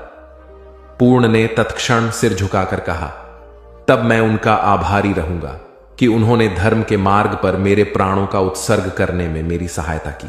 मैं उनके प्रति कृतज्ञ रहूंगा। तब बुद्ध ने आंखें खोली और आशीर्वाद देकर अनुमति दी तथा पूर्ण से कहा, अब तुम धर्म प्रचार करने के पात्र हो। जो किसी में भी कोई दोष न देखे वही सच्चा है। अच्छाई के मार्ग पर चलना बहुत मुश्किल काम है। जो इस राह पर चलता है उसके मार्ग में अनेक बाधाएं आती हैं, लेकिन जो व्यक्ति किसी में भी दोष न देखे वही बाधाओं को सहजता से पार कर अपने लक्ष्य को पूरा कर पाता है। एक बार गौतम बुद्ध जब वन से गुजर रहे थे, तब एक राक्षसी हाथ में तलवार लेकर प्रकट हुई और कहा, अरे बुद्ध, आज तुम्हारे प्रेम को मेरी घृणा के सामने झुकना ही पड़ेगा। आज तुम्हारे जीवन का अंतिम दिन है। बुद्ध ने मुस्कुराते हुए उत्तर दिया, मैं घृणा, उपहास और द्वेष के आगे नतमस्तक नहीं होऊंगा। मैं निंदा, प्रशंसा अथवा उपहास किसी से भी प्रभावित नहीं होता। तुम मुझसे इतनी घृणा करती हो, पर मैं तो तुमसे भी प्रेम करता हूं। राक्षसी ने पूछा, तुम मुझसे प्रेम क्यों करते हो? बुद्ध बोले, मैं तुम्हें मां का रूप देख रहा हूं और मां तो प्रेम का रूप होती है, उसमें हिंसा हो ही नहीं सकती। इतना सुनते ही राक्षसी के हाथ से तलवार गिर पड़ी। हे बुद्ध, तुम धन्य हो।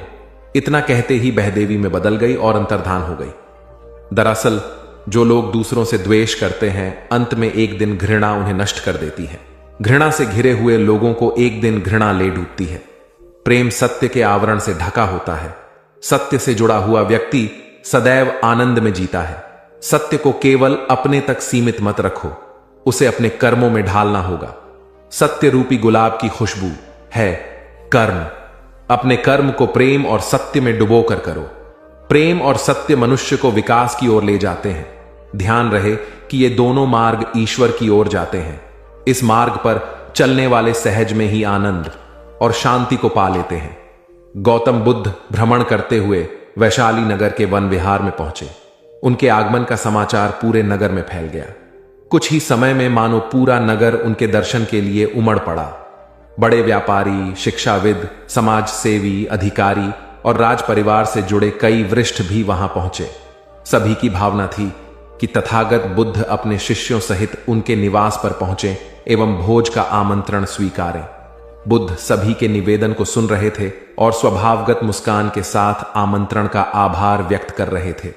तभी वैशाली की यात गणिका आम्रपाली भी वहां पहुंची। वह बुद्ध की शिक्षा से प्रेरित होकर बहुत पहले ही अपनी गणिका वृत्ति त्याग चुकी थी। उसने भी बुद्ध को भोजन का आमंत्रण दिया। बुद्ध ने तत्काल उसे स्वीकार किया और अगले दिन भिक्षुओं सहित उसके घर आने की सहमति दे दी। बुद्ध के एक शिष्य को यह बात अच्छी नहीं लगी कि इतने सारे वरिष्ठों के निवेदन के बावजूद बुद्ध ने आम्रपाली का आमंत्रण स्वीकारा। शिष्य की दृष्टि में आम्रपाली गणिका होने से घृणित कर्म से जुड़ी रही थी। जब सभी लोग चले गए तब शिष्य ने पूछा, भगवान, इतने लोगों ने आपको न्योता दिया, फिर आपने आम्रपाली का ही आमंत्रण क्यों स्वीकारा? बुद्ध ने कहा, माना वह गणिका थी, लेकिन पश्चाताप की अग्नि में तपकर वह निर्मल हो चुकी है। यदि कोई व्यक्ति इस निर्मलता को प्राप्त कर ले तो वह उनसे भी श्रेष्ठ हो जाता है जो ऐसे किसी घृणित कर्म में लीन न रहे हों। ऐसे व्यक्ति का आमंत्रण स्वीकारने में संकोच नहीं होना चाहिए। कोई व्यक्ति जब तक बुरे कामों में संलग्न रहता है तब तक उससे दूरी रहे तो ठीक है, लेकिन जो बुरे कामों को छोड़ दे उसे स्वीकार करने में संकोच नहीं करना चाहिए। इससे उसकी अच्छाई की ओर बढ़ने की भावना को बल मिलता है। गौ बुद्ध के जीवन की एक घटना है। उन्होंने नियम बना रखा था कि वे अपने संघ में स्त्रियों को स्थान नहीं देंगे। स्त्रियों के लिए भिक्षु होने की दीक्षा उन्होंने वर्जित कर रखी थी। एक समय गौतम बुद्ध एक गांव में ठहरे हुए थे। वहां महाप्रजापति गौतमी उनके पास पहुंची। उन्होंने बुद्ध से कहा, आप स्त्रियों को भी दीक्षा दें। किंतु बुद्ध ने अस्वीकार कर दिया। अनेक स्त्रियां इकट्ठी हुई और उन्होंने विचार किया कि कैसे गौतम बुद्ध से स्वीकृति प्राप्त की जाए। स्त्रियों ने निर्णय लिया कि स्वयं सेविकाएं बनकर गौतम बुद्ध के समक्ष पहुंचा जाए। गौतमी ने अपने बाल काटे, भिक्षु के वस्त्र पहने और अनेक स्त्रियों के साथ बुद्ध के सामने पहुंच गई। उनकी यह मांग थी कि स्त्रियों को भी दीक्षा दी जाए। बुद्ध ने उनकी बात को स्वीकार नहीं किया। स्त्रियां निराश हुई। जब बुद्ध के एक शिष्य आनंद ने स्त्रियों को देखा, उनके पांव सूजे हुए थे, उन पर धूल चढ़ी हुई थी, उनकी आंखों से आंसू बह रहे थे। उन्होंने पूछा, क्या बात है? स्त्रियों ने कहा, बुद्ध उनके धर्म और नियम के अनुसार हमें भिक्षु होने की दीक्षा नहीं दे रहे हैं। जब आनंद ने व्यक्तिगत रूप से बुद्ध से निवेदन किया, बुद्ध को उन्होंने याद दिलाया, इस समय यह सामाजिक मान्यता है कि स्त्रियां मोक्ष की अधिकारी नहीं हैं, पुरुषों के मुकाबले निम्न हैं। तो क्या आप भी यह मानते हैं और इसलिए उन्हें दीक्षित नहीं कर रहे हैं? बुद्ध का उत्तर था, मुझे गलत न समझा जाए। मेरी मान्यता है कि पुरुष की तरह ही स्त्री भी निर्वाण प्राप्त कर सकती है, लेकिन मैं कुछ व्यावहारिक कारणों से स्त्रियों को संघ में शामिल करने और दीक्षा देने की स्वीकृति प्रदान नहीं कर रहा हूं। आनंद का उत्तर था, सिद्धांत और व्यवहार में परिवर्तन करना चाहिए। बुद्ध को बात जच गई और उन्होंने यह घोषणा की, जो स्त्रियां भिक्षु होना चाहेंगी उन्हें कुछ नियमों का पालन करना होगा। स्त्रियों ने स्वीकार किया और तब से स्त्रियां भी बौद्ध बनने लगीं। गौतम बुद्ध एक बार अपने शिष्यों के साथ प्रवास पर निकले। एक नगर से दूसरे नगर तक जाने की राह में वन पड़ता था। वन क्षेत्र में प्रवेश करने के साथ ही कुछ दूर चलने पर बुद्ध एक जगह रुक गए। पीछे आ रहे शिष्यों का समूह भी उन्हें देख उसी स्थान पर रुका, लेकिन वहां रुके रहना शिष्यों के लिए मुश्किल हो गया, क्योंकि सामने एक क्षत विक्षत शव पड़ा था और उसकी दुर्गंध वातावरण में फैल रही थी। शिष्यों ने अपने वस्त्र से नाक बंद कर ली, लेकिन बुद्ध शव की ओर टकटकी लगाए देखते रहे। एक शिष्य ने साहस कर विनम्रता पूर्वक गौतम बुद्ध से अनुरोध किया, भगवान, यहां से शीघ्र चलना ही उचित होगा। यहां शव पड़ा है और बहुत दुर्गंध आ रही है। बुद्ध मुस्कुराए और शिष्यों की ओर उन्मुख होते हुए बोले, बताइए, इस सब में सौंदर्य दिखाई देता है? शिष्यों ने कहा, भगवान, यह कैसा प्रश्न है? सौंदर्य और शव में? जीवन था तब तक सौंदर्य, अब तो सब समाप्त हो गया। बुद्ध ने शव की ओर इशारा करके बताया, देखो, जब कभी यह व्यक्ति जीवित रहा होगा, इसकी दंत पंक्तियां अद्वितीय रही होंगी। मृत्यु के बाद भी इसके दंत देखकर यही साबित होता है। वहां खड़े सभी शिष्यों ने दृष्टि डाली तो पाया बुद्ध सही कह रहे थे। तब शिष्यों को भान हुआ कि शव में भी अच्छाई हो सकती है। दरअसल सौंदर्य निर्जीव में भी नजर आ सकता है। केवल शर्त यह है कि दृष्टि बुद्ध के समान बुराई में भी अच्छाई देखने वाली होनी चाहिए। गुलाब की एक शाखा में फूल की तुलना में कांटे ही अधिक होते हैं, पर हम फूल चुनते हैं, कांटे नहीं। ठीक इसी तरह किसी में 100 बुराइयां नहीं, अच्छाई देखनी चाहिए। प्राचीन सियालकोट में एक बार बौद्धों का बहुत बड़ा भिक्षु संघ आया। इस संघ को एक ऐसे वेद पाठी ब्राह्मण के विषय में झांत हुआ जो इतना रूढ़िवादी था कि किसी अवैदिक पंडित की छाया भी स्वयं पर नहीं पड़ने देता था। उसे सुधारने का बीड़ा एक भिक्षु ने उठाया। अगले दिन वह अपना भिक्षा पात्र लेकर ब्राह्मण के घर पहुंच गया और पूछा, कुछ आहार पानी की सुविधा है? उसकी बात सुनकर घर के सभी लोग मौन रहे और उसकी ओर घृणा की दृष्टि से देखा। भिक्षु लौट आया। दूसरे दिन फिर गया और वही प्रश्न दोहराया। इस बार भी उसे चुप्पी और तिरस्कार का सामना करना पड़ा। वह पुनः लौट गया। एक दिन जब वह ब्राह्मण के घर पहुंचा तो ब्राह्मण वहां नहीं था। नित्य आने जाने से ब्राह्मणी का मन पसीज गया।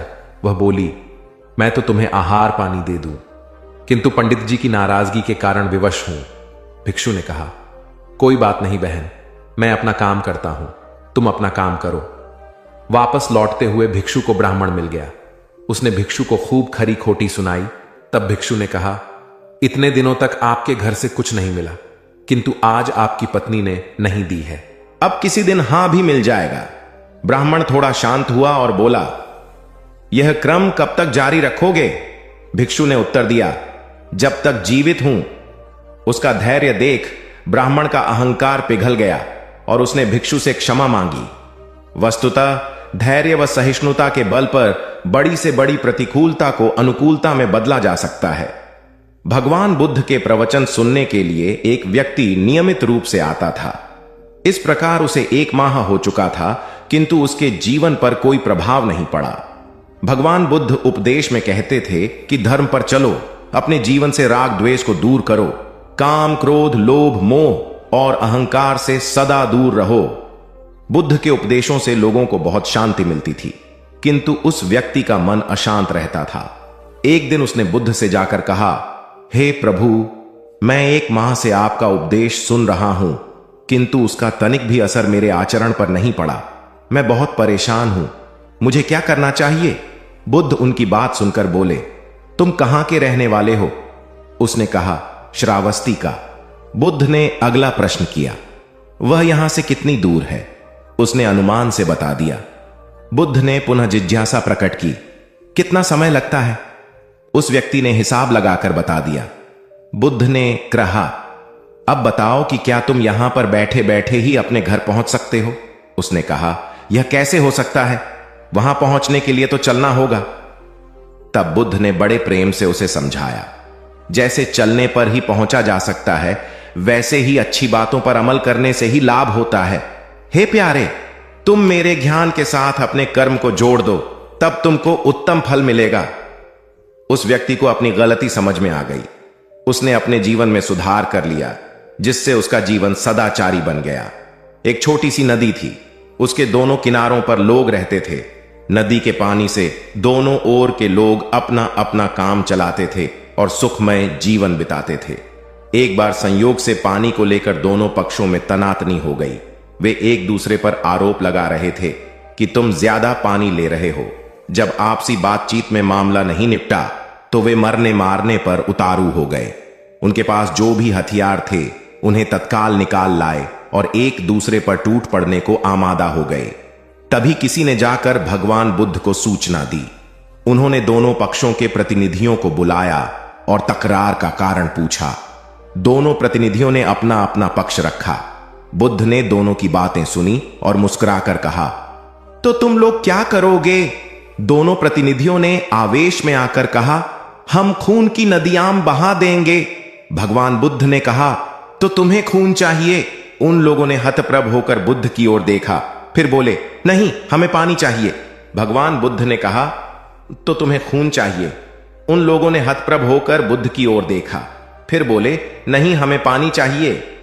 तब सहज भाव से बुद्ध ने कहा, खून बहाकर खून मिलेगा, पानी कैसे पाओगे?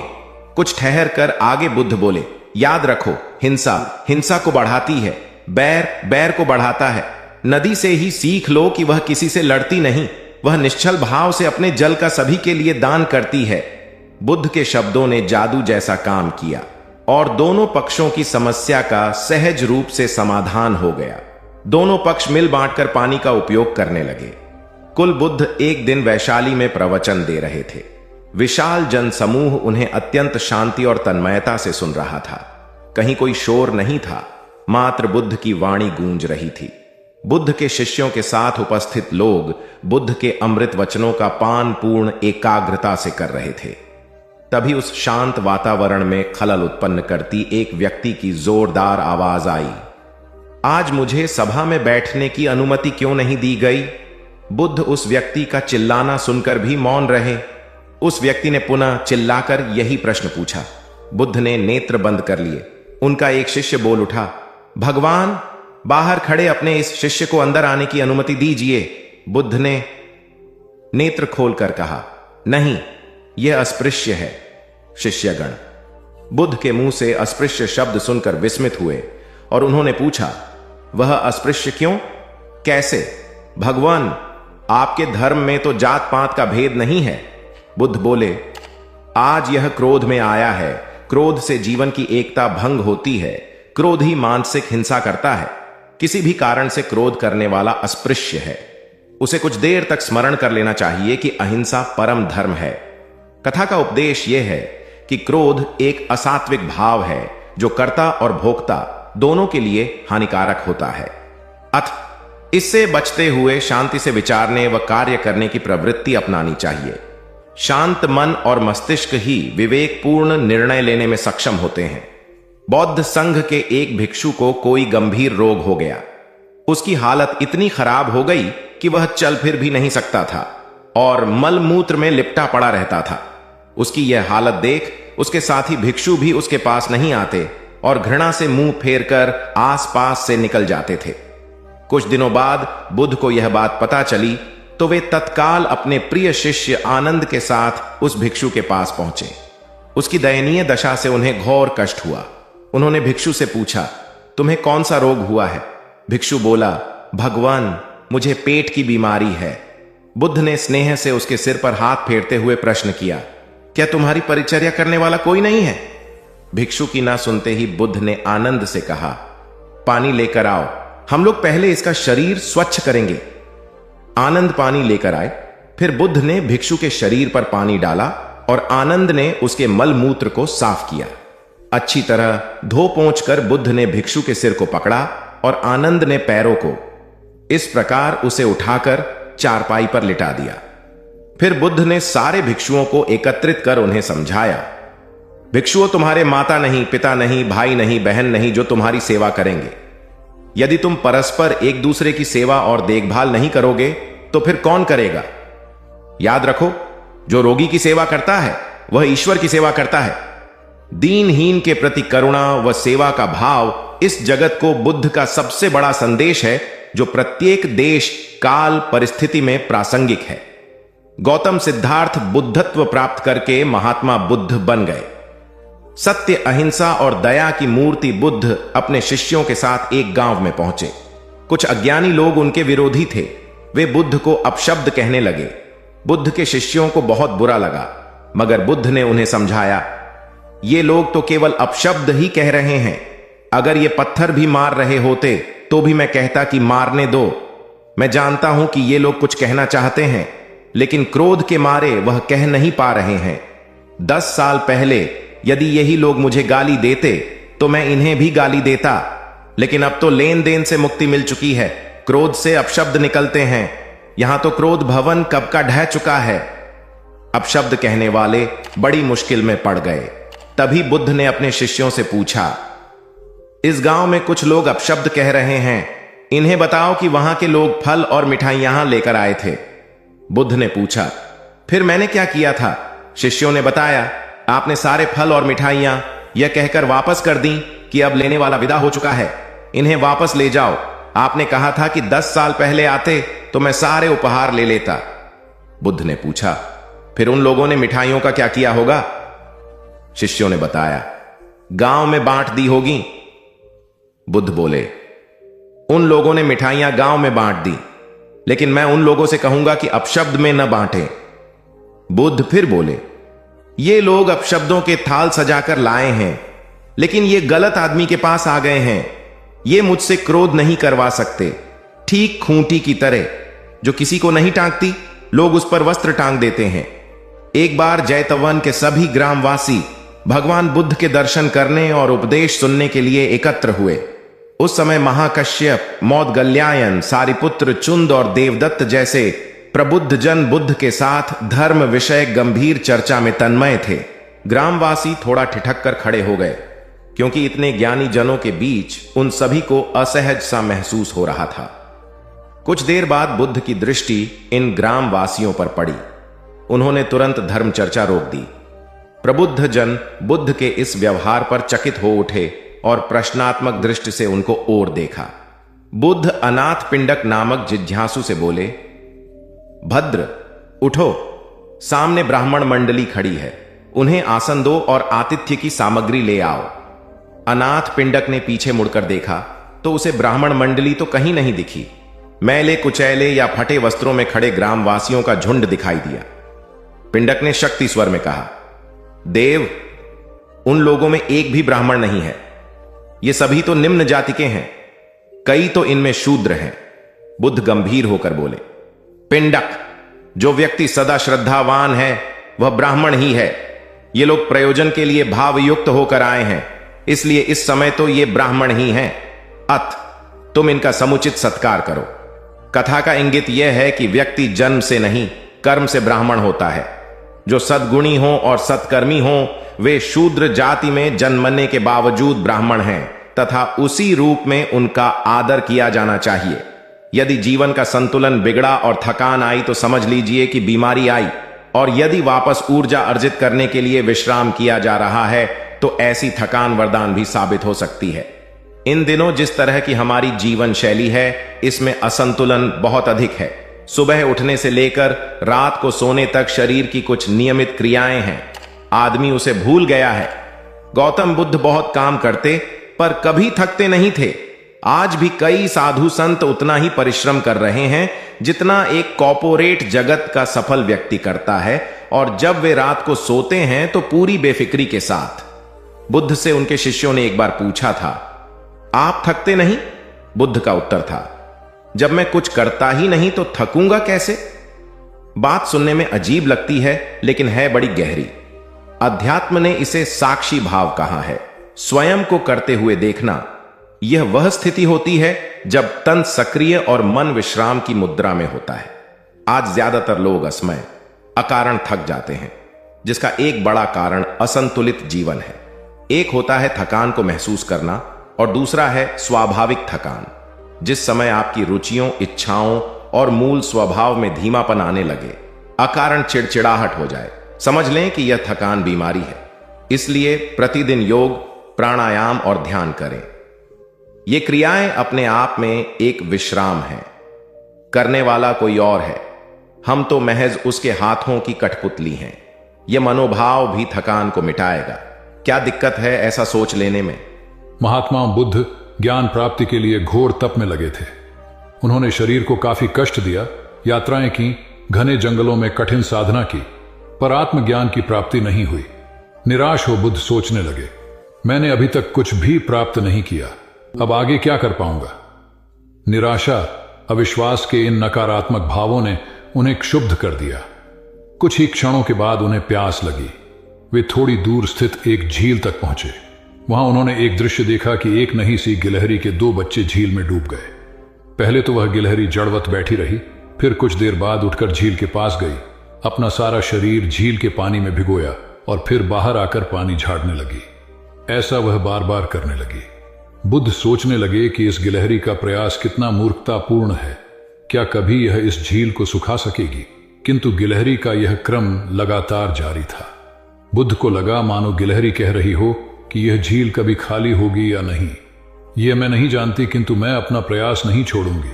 अतः उस छोटी सी गिलहरी ने भगवान बुद्ध को अपने लक्ष्य मार्ग से विचलित होने से बचा लिया। वे सोचने लगे कि जब यह नन्ही गिलहरी अपने लघु सामर्थ्य से झील को सुखा देने के लिए दृढ़ संकल्पित है तो मुझ में क्या कमी है? मैं तो इससे 1000 गुना अधिक क्षमता रखता हूं। यह सोचकर गौतम बुद्ध पुनः अपनी साधना में लग गए और एक दिन बोधि वृक्ष तले उन्हें ज्ञान का आलोक प्राप्त हुआ। यह कथा असफलता के बावजूद प्रयासों की निरंतरता पर बल देती है। यदि हम प्रयास करना न छोड़े तो एक न एक दिन लक्ष्य की प्राप्ति हो ही जाती है। बुद्ध अपने साधना काल में एक निर्जन स्थान पर ध्यान मग्न बैठे थे। इसी स्थान पर एक यक्ष का वास था। यह बात बुद्ध को झांक नहीं थी। वे तो वहां पहुंचे और शांत वातावरण देखकर ध्यान मग्न हो गए। उस समय यक्ष वहां पर नहीं था। रात होने पर जब वह आया तो उस स्थान पर एक अनजान व्यक्ति को देखकर आग बबूला हो गया। बड़े जोर से वह दहाड़ा, किंतु बुद्ध का ध्यान भंग नहीं हुआ। यक्ष ने उन्हें हाथी का रूप धारण कर डराना चाहा, किंतु बुद्ध यथावत ध्यान मग्न बैठे रहे। उसने बुद्ध को डराने के लिए क्रमशः शेर, चीता, बाघ आदि का रूप धारण किया, किंतु बुद्ध अविचलित ही बने रहे। अंत में उसने भयंकर विषधर का रूप धारण कर उनके पैर के अंगूठे को ढंस लिया, किंतु बुद्ध पर उसके विष का भी कोई असर नहीं हुआ। वे अब भी अप्रभावित रहे। विषधर उनके शरीर पर चढ़ गया और उनके गले से लिपटकर उन्हें जोरों से काट लिया, लेकिन इतने प्रयासों के बावजूद भी बुद्ध की साधना को भंग नहीं कर पाया।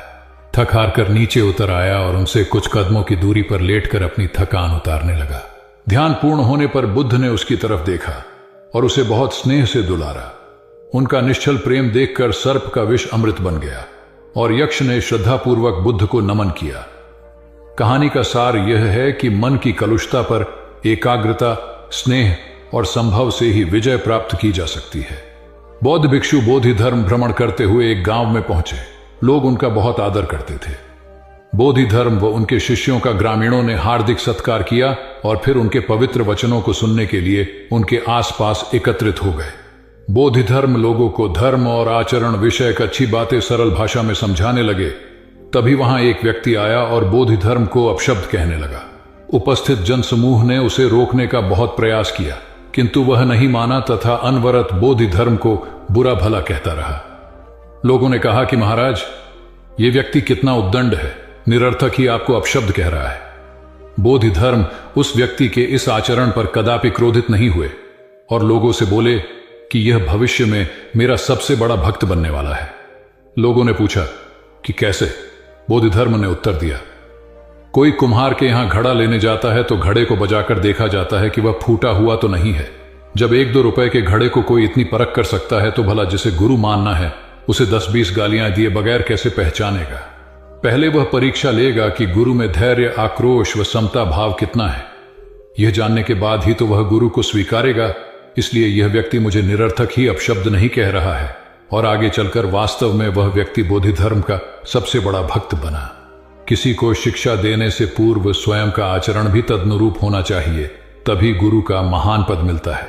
वस्तुतः गुरु की गुरुता तभी स्वीकारी जाती है जबकि उसमें सदाचरण के सभी लक्षण मौजूद हों।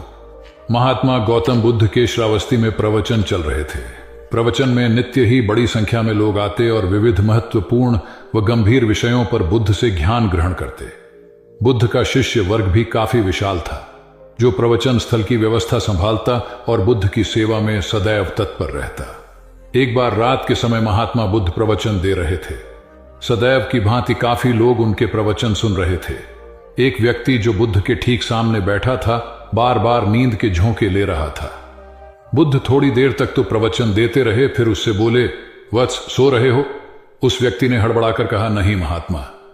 बुद्ध ने पुनः प्रवचन प्रारंभ किए। वह व्यक्ति फिर ऊँघने लगा। महात्मा ने फिर वही प्रश्न दोहराया और उसने फिर अचकचाकर नहीं महात्मा कहा। ऐसा लगभग 8-10 बार हो गया। कुछ देर बाद बुद्ध ने उससे पूछा, वत्स, जीवित हो? हर बार की तरह इस बार भी उसने कहा, नहीं महात्मा। यह सुनकर उपस्थित श्रोताओं में हंसी की लहर दौड़ गई और वह व्यक्ति पूर्णतः चैतन्य हो गया। तब बुद्ध गंभीर होकर बोले, वत्स, निद्रा में तुम्हारे मुख से सही उत्तर मिल ही गया। जो निद्रा में है वह मृतक समान ही है। महात्मा बुद्ध का संकेत था कि गुरु से ज्ञान ग्रहण करते वक्त सजगता अत्यंत आवश्यक है। गाफिल रहने की स्थिति में ज्ञान की प्राप्ति पूर्ण नहीं होती और अध का चरा ज्ञान सदैव खतरनाक साबित होता है। कथा सिद्धार्थ के जीवन के उस दौर की है जब वे बुद्धत्व को प्राप्त नहीं हुए थे और निरंजना नदी के तटीय वनों में वृक्ष के नीचे ध्यान करते थे। सिद्धार्थ प्रतिदिन ध्यान करने के बाद पास के किसी गांव में चले जाते और भिक्षा मांगकर लौट आते।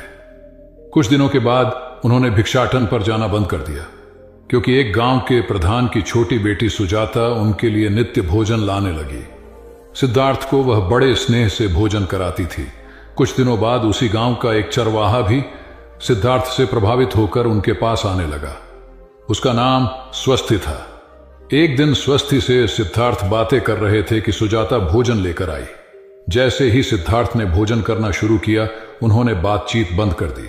जितनी देर तक वे भोजन करते रहे, बिल्कुल चुप रहे और वहां सन्नाटा छाया रहा। स्वस्थि को हैरानी हुई। उसने सिद्धार्थ के भोजन करने के उपरांत उनसे पूछा, गुरुदेव, आप मेरे आने के बाद निरंतर वार्तालाप करते रहे, किंतु भोजन के समय एक शब्द भी नहीं बोले। इसका क्या कारण है? सिद्धार्थ बोले, भोजन का निर्माण बड़ी कठिनाई से होता है। किसान पहले बीज बोता है, फिर पौधों की रखवाली करता है और तब कहीं जाकर अनाज पैदा होता है। फिर घर की महिलाएं उसे बड़े जतन से खाने योग्य बनाती हैं। इतनी कठिनाई से तैयार भोजन का पूरा आनंद तभी संभव है जब हम पूर्णतः मौन हों। भोजन के दौरान मैं मौन रहकर उसका पूरा स्वाद लेता हूं। वस्तुतः शांति से किया गया भोजन न केवल शारीरिक भूख को तृप्त करता है, बल्कि मानसिक आनंद और सात्विक ऊर्जा भी देता है। सम्राट अशोक संपूर्ण भारत को अपने राज्य में मिलाना चाहते थे, पर कलिंग के युद्ध में हुए रक्तपात को देखकर उन्हें अत्यधिक दुख पहुंचा। उनकी महत्वाकांक्षा ने जो तबाही मचाई थी, उसे देखकर उन्हें खुद पर ग्लानि हुई। उन्होंने देखा कि लोग दर्द से कराह रहे थे। यह सब विनाश केवल उनकी महत्वाकांक्षा से हुआ था। यह सब देखकर अशोक के मन में विनाश का पथ छोड़कर नेकी के रास्ते पर चलने का विचार जगा। अशोक की राजधानी पाटलिपुत्र थी। पाटलिपुत्र अब पटना के रूप में जाना जाता है। पटना से गया भी अधिक दूर नहीं है, जहां बोधि वृक्ष के नीचे महात्मा बुद्ध को ज्ञान प्राप्त हुआ था। बुद्ध के अष्टप्रद मार्ग, शांति और दया के संदेश ने अशोक के दिलो दिमाग में इतनी उथल पुथल पैदा कर दिया कि उन्होंने उस मार्ग को अपनाने का फैसला किया। इस पथ पर चलने से उन्होंने इतिहास में अपनी अमिट छाप छोड़ी। अशोक ने अपने पुत्र को सिलोन, अब श्रीलंका, और अन्य कई लोगों को सुदूर क्षेत्रों में दूत बनाकर भेजा। एक निर्दयी महत्वाकांक्षा एक ऐसे पवित्र उद्देश्य में बदल चुकी थी जिसमें कुछ अच्छा कर गुजरने की, करुणा और प्रेम के संदेश को चारों ओर फैलाने की इच्छा थी। करुणा केवल दया भावना मात्र नहीं है, यह आपके अंदर दूसरों की मदद करने की तीव्र इच्छा पैदा करती है। इसी भावना ने बुद्ध को भगवान और अशोक को महान बनाया। तथागत बुद्ध उन दिनों मगध प्रवास पर थे। साथ में शिष्यों का बड़ा समूह भी था। प्रतिदिन बुद्ध के प्रवचन होते, जिनका लाभ लेने के लिए बड़ी संख्या में लोग आते। इन लोगों में साधारण जन के साथ विशिष्ट हस्तियां भी शामिल रहती थी। हालांकि बुद्ध सभी के प्रति समान रूप से प्रेम व आत्मीयता का व्यवहार रखते थे। इन लोगों में नगर सेठ का पुत्र भी था, जो बड़े ध्यान से बुद्ध के प्रवचन सुनता था। वह नित्य ही बुद्ध के शिष्यों के समक्ष बुद्ध की तारीफों के पुल बांधता और धन्य धन्य भाव से घर जाता। एक दिन प्रवचन समाप्त होने के बाद उसने किसी शिष्य से कहकर बुद्ध से मिलने की हार्दिक इच्छा प्रकट की। जब उसे बुद्ध के सामने ले जाया गया तो उसने उन्हें साष्टांग प्रणाम कर कहा, भगवान, आप जैसा तपस्वी और ज्ञानी व्यक्ति पहले न कभी हुआ था और न भविष्य में होगा। यह सुनते ही बुद्ध ने उसकी बात बीच में ही रोककर कहा, वत्स, क्या तुमने इतना अध्ययन कर लिया है कि अब तक कितने संत महापुरुष हुए हैं, और क्या भविष्य भी जान चुके हो कि आगे और कोई नहीं होगा? युवक लज्जित भाव से चुप खड़ा रहा, क्योंकि इस बात का उसके पास कोई जवाब नहीं था। बुद्ध ने अपनी बात समाप्त करते हुए उसे सीख दी, सदैव अपनी आंखें खुली रखो। जो जैसा है उसे वैसा ही महत्व दो, किसी से उसकी तुलना मत करो। कथा का सार यह है कि किसी भी क्षेत्र के अधिकारी विद्वान की स्वतंत्र रूप से प्रशंसा करना उचित है, किंतु सर्वश्रेष्ठ बताना अनुचित, क्योंकि श्रेष्ठता को व्यक्ति, समय व स्थान की सीमाओं में नहीं बांधा जा सकता। आनंद भगवान बुद्ध के प्रमुख व प्रिय शिष्य थे। उनके स्वभाव में उदारता, स्नेह व सहिष्णुता जैसे गुण शामिल थे। वे सभी के प्रति समान व्यवहार करते थे। उनकी दृष्टि में कोई छोटा या बड़ा नहीं था। एक बार आनंद कहीं जा रहे थे।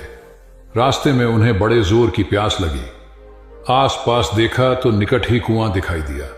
वे वहां पहुंचे। कुएं से एक लड़की पानी भर रही थी। आनंद ने उसके पास जाकर कहा, बहन, मैं बड़ी दूर से आ रहा हूं, मुझे बहुत जोर से प्यास लगी है, कृपा कर पानी पिला दो। उनकी बात सुनते ही लड़की कांप उठी, क्योंकि वह अछूत जाति की थी। वह जानती थी कि किसी ऊंची जाति के व्यक्ति को पानी पिलाना उसके अधिकार क्षेत्र से बाहर है। वह निगाह नीची कर चुपचाप खड़ी रही। आनंद ने प्यास से व्याकुल होकर फिर कहा, बहन, तुमने सुना नहीं, प्यास के मारे मेरे प्राण निकले जा रहे हैं, मुझे पानी पिला दो। लड़की भयवश कुछ नहीं बोल पाई। जब आनंद ने बड़े स्नेह से उससे पानी न पिलाने का कारण पूछा तो वह बोली, मैं निम्न जाति की कन्या हूं, आपको पानी कैसे पिला सकती हूं? उसकी बात सुनकर आनंद ने कहा, बहन, मैंने तुमसे पानी मांगा है, जाति तो नहीं पूछी।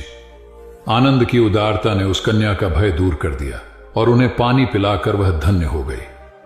कथा का सार यह है कि ईश्वर की दृष्टि सम होने के कारण उसने सभी मनुष्यों को समान शरीर, बुद्धि और भावना से नवाजा है। अपने सृष्टिकर्ता के विरुद्ध जाकर मानव मानव में भेद करना सर्वथा अनुचित है। एक बार भगवान बुद्ध अपने शिष्यों के साथ पाटलिपुत्र पहुंचे। सभी लोग एक विहार में रुके। भोजन के बाद बुद्ध ने आनंद से अगले दिन से प्रवचन आरंभ करने को कहा। अगले दिन बुद्ध का प्रवचन सुनने बड़ी संख्या में लोग उपस्थित थे। बुद्ध प्रवचन देने के बाद लोगों से मिलते, उनकी समस्याएं सुनते और नेक सलाह देते।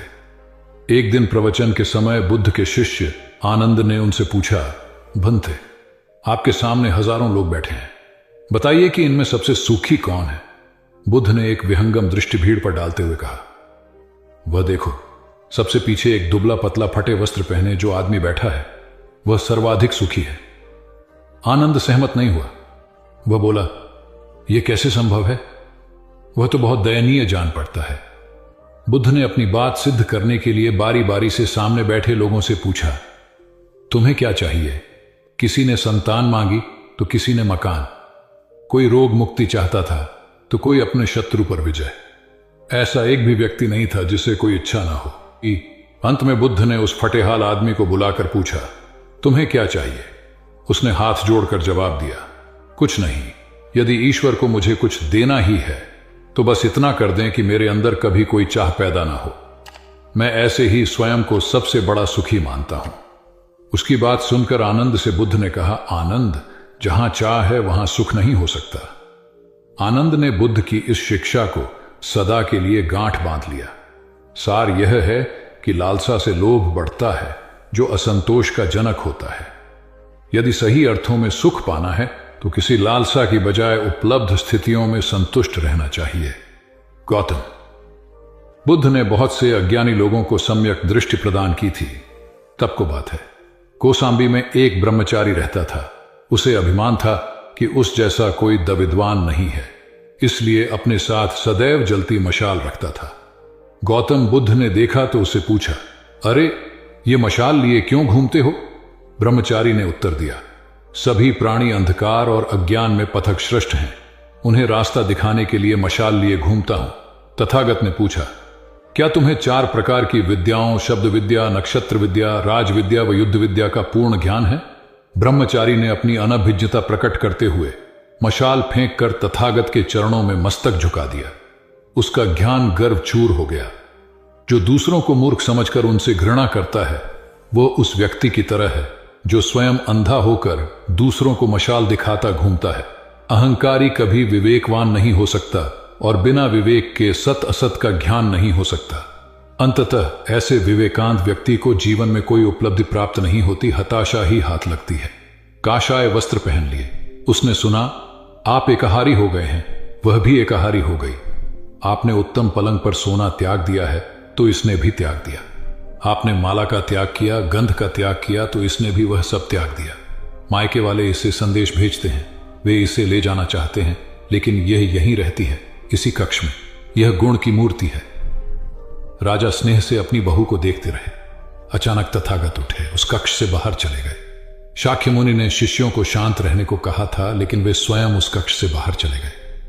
मैं हमेशा सोचता हूं उस पल क्या हुआ होगा, उनके मन के भीतर कैसे कैसे विचार उठते होंगे। क्या संबोधि एक लघु क्षण होता है या दीर्घ क्षण? क्या संबोधि एक अनंत अभ्यास है? क्या संयम उसका गरुड़यान है? धम्मपद का 13वां श्लोक बार बार याद आता है। यथागारम दुछेन बुट्टी समति विभजति एवं अभावितम चित्तम राघो समति विभजति। घर की छत मजबूत ना हो, सही तरह से उसे घास फूस से ढका ना गया हो, तो बरसात के दिनों में उसमें से पानी रिसता है, घर भर में फैल जाता है। उसी तरह ध्यान और एकाग्रता हमारे व्यक्तित्व की छत है। एक दिन एक व्यक्ति बुद्ध के पास पहुंचा। वह बहुत अधिक तनाव में था। अनेक प्रश्न उसके दिमाग में घूम घूम कर उसे परेशान कर रहे थे, जैसे आत्मा क्या है, आदमी मृत्यु के बाद कहां जाता है, सृष्टि का निर्माता कौन है, स्वर्ग नरक की अवधारणा कहां तक सच है और ईश्वर है या नहीं। उसे इन प्रश्नों के उत्तर नहीं मिल रहे थे। जब वह बुद्ध के पास पहुंचा तो उसने देखा कि बुद्ध को कई लोग घेर कर बैठे हैं। बुद्ध उन सभी के प्रश्नों व जिज्ञासाओं का समाधान अत्यंत सहज भाव से कर रहे हैं। काफी देर तक यह क्रम चलता रहा, किंतु बुद्ध धैर्यपूर्वक हर एक को संतुष्ट करते रहे। बेचारा व्यक्ति वहां का हाल देखकर परेशान हो गया। उसने सोचा कि इन्हें दुनियादारी के मामलों में पड़ने से क्या लाभ, अपना भगवत भजन करें और बुनियादी समस्याओं से ग्रस्त इन लोगों को भगाए। किंतु बुद्ध का व्यवहार देखकर तो ऐसा लग रहा था मानो इन लोगों का दुख उनका अपना दुख है। आखिर उस व्यक्ति ने पूछ ही लिया, महाराज, आपको इन सांसारिक बातों से क्या लेना देना? बुद्ध बोले, मैं ज्ञानी नहीं हूं और इंसान हूं। वैसे भी वह ज्ञान किस काम का जो इतना घमंडी और आत्म केंद्रित हो कि अपने अतिरिक्त दूसरे की चिंता ही ना कर सके। ऐसा ज्ञान तो अज्ञान से भी बुरा है। बुद्ध की बातें सुनकर व्यक्ति को उलझन दूर हो गई। उस दिन से उसकी सोच व आचरण दोनों बदल गए। कथा का सार यह है कि ज्ञान तभी सार्थक होता है जब वह लोक कल्याण में संलग्न हो। महात्मा बुद्ध ने युवक को सत्संग का महत्व समझाया। महात्मा बुद्ध एक गांव में ठहरे हुए थे। वे प्रतिदिन शाम को वहां पर सत्संग करते थे। भक्तों की भीड़ होती थी क्योंकि उनके प्रवचनों से जीवन को सही दिशा बोध प्राप्त होता था। बुद्ध की वाणी में गजब का जादू था। तब बुद्ध ने उसे समझाया, यदि इसी तरह उसे पानी में निरंतर डालते रहोगे तो कुछ ही दिनों में ये छेद फूलकर बंद हो जाएंगे और टोकरी में पानी भर पाओगे। इसी प्रकार जो निरंतर सत्संग करते हैं उनका मन एक दिन अवश्य निर्मल हो जाता है। अवगुणों के छिद्र भरने लगते हैं और गुणों का जल भरने लगता है। युवक ने बुद्ध से अपनी समस्या का समाधान पा लिया। निरंतर सत्संग से दुर्जन भी सज्जन हो जाते हैं क्योंकि महापुरुषों की पवित्र वाणी उनके मानसिक विकारों को दूर कर उनमें सद्विचारों का आलोक प्रसारित कर देती है। एक आदमी को बुद्ध ने सुझाव दिया कि दूर से पानी लाते हो, क्यों नहीं अपने घर के पास एक कुआं खोद लेते? हमेशा के लिए पानी की समस्या से छुटकारा मिल जाएगा। सलाह मानकर उस आदमी ने कुआं खोदना शुरू किया, लेकिन 7-8 फीट खोदने के बाद उसे पानी तो क्या, गीली मिट्टी का भी चिन्ह नहीं मिला। उसने वह जगह छोड़कर दूसरी जगह खुदाई शुरू की, लेकिन 10 फीट खोदने के बाद भी उसमें पानी नहीं निकला। उसने फिर तीसरी जगह कुआं खोदना शुरू किया, लेकिन यहां भी उसे निराशा ही हाथ लगी। इस क्रम में उसने 8-10 फीट के 10 कुएं खोद डाले, लेकिन पानी कहीं नहीं मिला। वह निराश होकर बुद्ध के पास गया। उसने बुद्ध को बताया कि मैंने 10 कुएं खोद डाले, मगर पानी एक में भी नहीं निकला। बुद्ध को आश्चर्य हुआ। वे स्वयं चलकर उस स्थान पर आए जहां उसने 10 गड्ढे खोदे हुए थे। बुद्ध ने उन गड्ढों की गहराई देखी और सारा माजरा समझ गए। फिर वे बोले, 10 कुएं खोदने की बजाय एक कुएं में ही तुम अपना सारा परिश्रम लगाते तो पानी कब का मिल गया होता। तुम सब गड्ढों को बंद कर दो, केवल एक को गहरा करते जाओ, पानी निकल आएगा। उसने बुद्ध को बात मानकर ऐसा ही किया। परिणाम स्वरूप कुआं पूर्ण होते ही पानी निकल आया। सबने भगवान बुद्ध की जय जयकार की। धन्ना सेठ के पास 7 पुश्तों के पालन पोषण जितना धन था। उसका व्यापार चारों तरफ फैला हुआ था, किंतु फिर भी उसका मन अशांत रहता था। कभी धन की सुरक्षा की चिंता तो कभी व्यापारिक प्रतिस्पर्धा में आगे निकलने का तनाव। चिंता और तनाव के कारण वह अस्वस्थ रहने लगा। उसके मित्र ने उसकी गिरती दशा देखी तो उसे बुद्ध के पास जाने की सलाह दी। सेठ बुद्ध के पास पहुंचा और अपनी समस्या बताई। बुद्ध ने उसे सांत्वना देते हुए कहा, तुम घबराओ मत, तुम्हारा कष्ट अवश्य दूर होगा। बस तुम यहां कुछ दिन रहकर प्रभु का ध्यान किया करो। बुद्ध के कहे अनुसार सेठ ने रोज ध्यान करना शुरू कर दिया, किंतु सेठ का मन ध्यान में नहीं लगा। वह जैसे ही ध्यान करने बैठता उसका मन फिर अपनी दुनिया में चला जाता। उसने बुद्ध को यह बात बताई, किंतु बुद्ध ने कोई उपाय नहीं बताया। थोड़ी देर बाद जब सेठ बुद्ध के साथ वन में सायंकालीन भ्रमण कर रहा था तो उसके पैर में एक कांटा चुभ गया। वह दर्द के मारे कराहने लगा।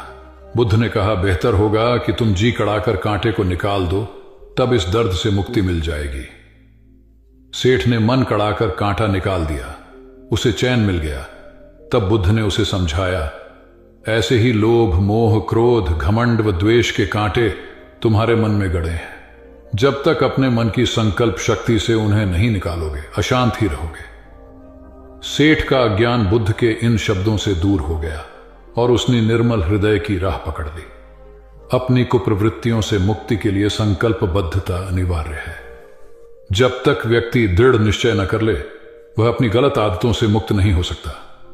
बुद्ध की शिक्षा से गांव का उद्धार हुआ। एक युवक ने बुद्ध से आकर कहा, मेरा गांव अशिक्षित है। मैं अपने परिवार से झगड़कर थोड़ा बहुत पढ़ पाया हूं। आगे और पढ़ना चाहता हूं, किंतु सभी रोक रहे हैं। घर के लोग सोचते हैं कि खेती में खूब पैसा है और उसके लिए किसी शिक्षा की आवश्यकता नहीं है। यही सोच गांव वालों की भी है। कृपया आप मेरे गांव चलकर वहां शिक्षा का प्रसार करवाइए। बुद्ध युवक की बात मानकर गांव आ गए। धर्मभीरू ग्रामीणों ने बुद्ध का सत्कार किया और रोज उनके प्रवचन सुनने आने लगे। बुद्ध जब भी शिक्षा का महत्व बताते, ग्रामीण विरोधी मत रखते।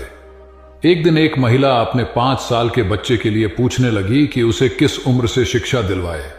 तब बुद्ध ने समझाया कि तुम्हें तो 5 वर्ष पूर्व उसकी शिक्षा शुरू कर देनी थी। उसे क्या खाना है, क्या नहीं, कैसे क्या बोलना है आदि बातें शुरू से सिखाओगी, तभी तो वह अपना उचित ख्याल रख सकेगा। बुद्ध की यह बात महिला सहित सभी ग्रामीणों को समझ में आ गई। उन्होंने अपने बच्चों को विद्यालय भेजना शुरू किया। यह समय वर्षा का था। युवक ने लोगों को जल संग्रहण की तकनीक बताई। अधिकांश ने उपहास किया, किंतु युवक अपना काम करता रहा। बुद्ध का सहयोग प्राप्त था, इसलिए किसी ने उसका खुलकर विरोध नहीं किया। जब गर्मी में भीषण जल संकट के कारण फसलें सूखने लगीं, तो युवक ने कुएं खुदवाए, जिनमें जल संग्रहण की तकनीक के कारण खूब पानी निकला। ग्रामीण अब शिक्षा का महत्व समझ चुके थे। धीरे धीरे संपूर्ण गांव शिक्षित हो गया। ज्ञान हर उम्र में अर्जित किया जा सकता है। यही ज्ञान हमें जीवन में आने वाली समस्याओं के समाधान की राह सुझाता है। एक गांव में 2 भाई रहते थे जो अपनी शैतानियों के लिए कुख्यात थे। उन्हें दूसरों को परेशान करने में बड़ा आनंद आता था। वे हर समय किसी न किसी को परेशान करने में लगे रहते थे। गांव के लोगों के साथ साथ उनके माता पिता भी उनकी ऐसी हरकतों के कारण बहुत दुखी थे।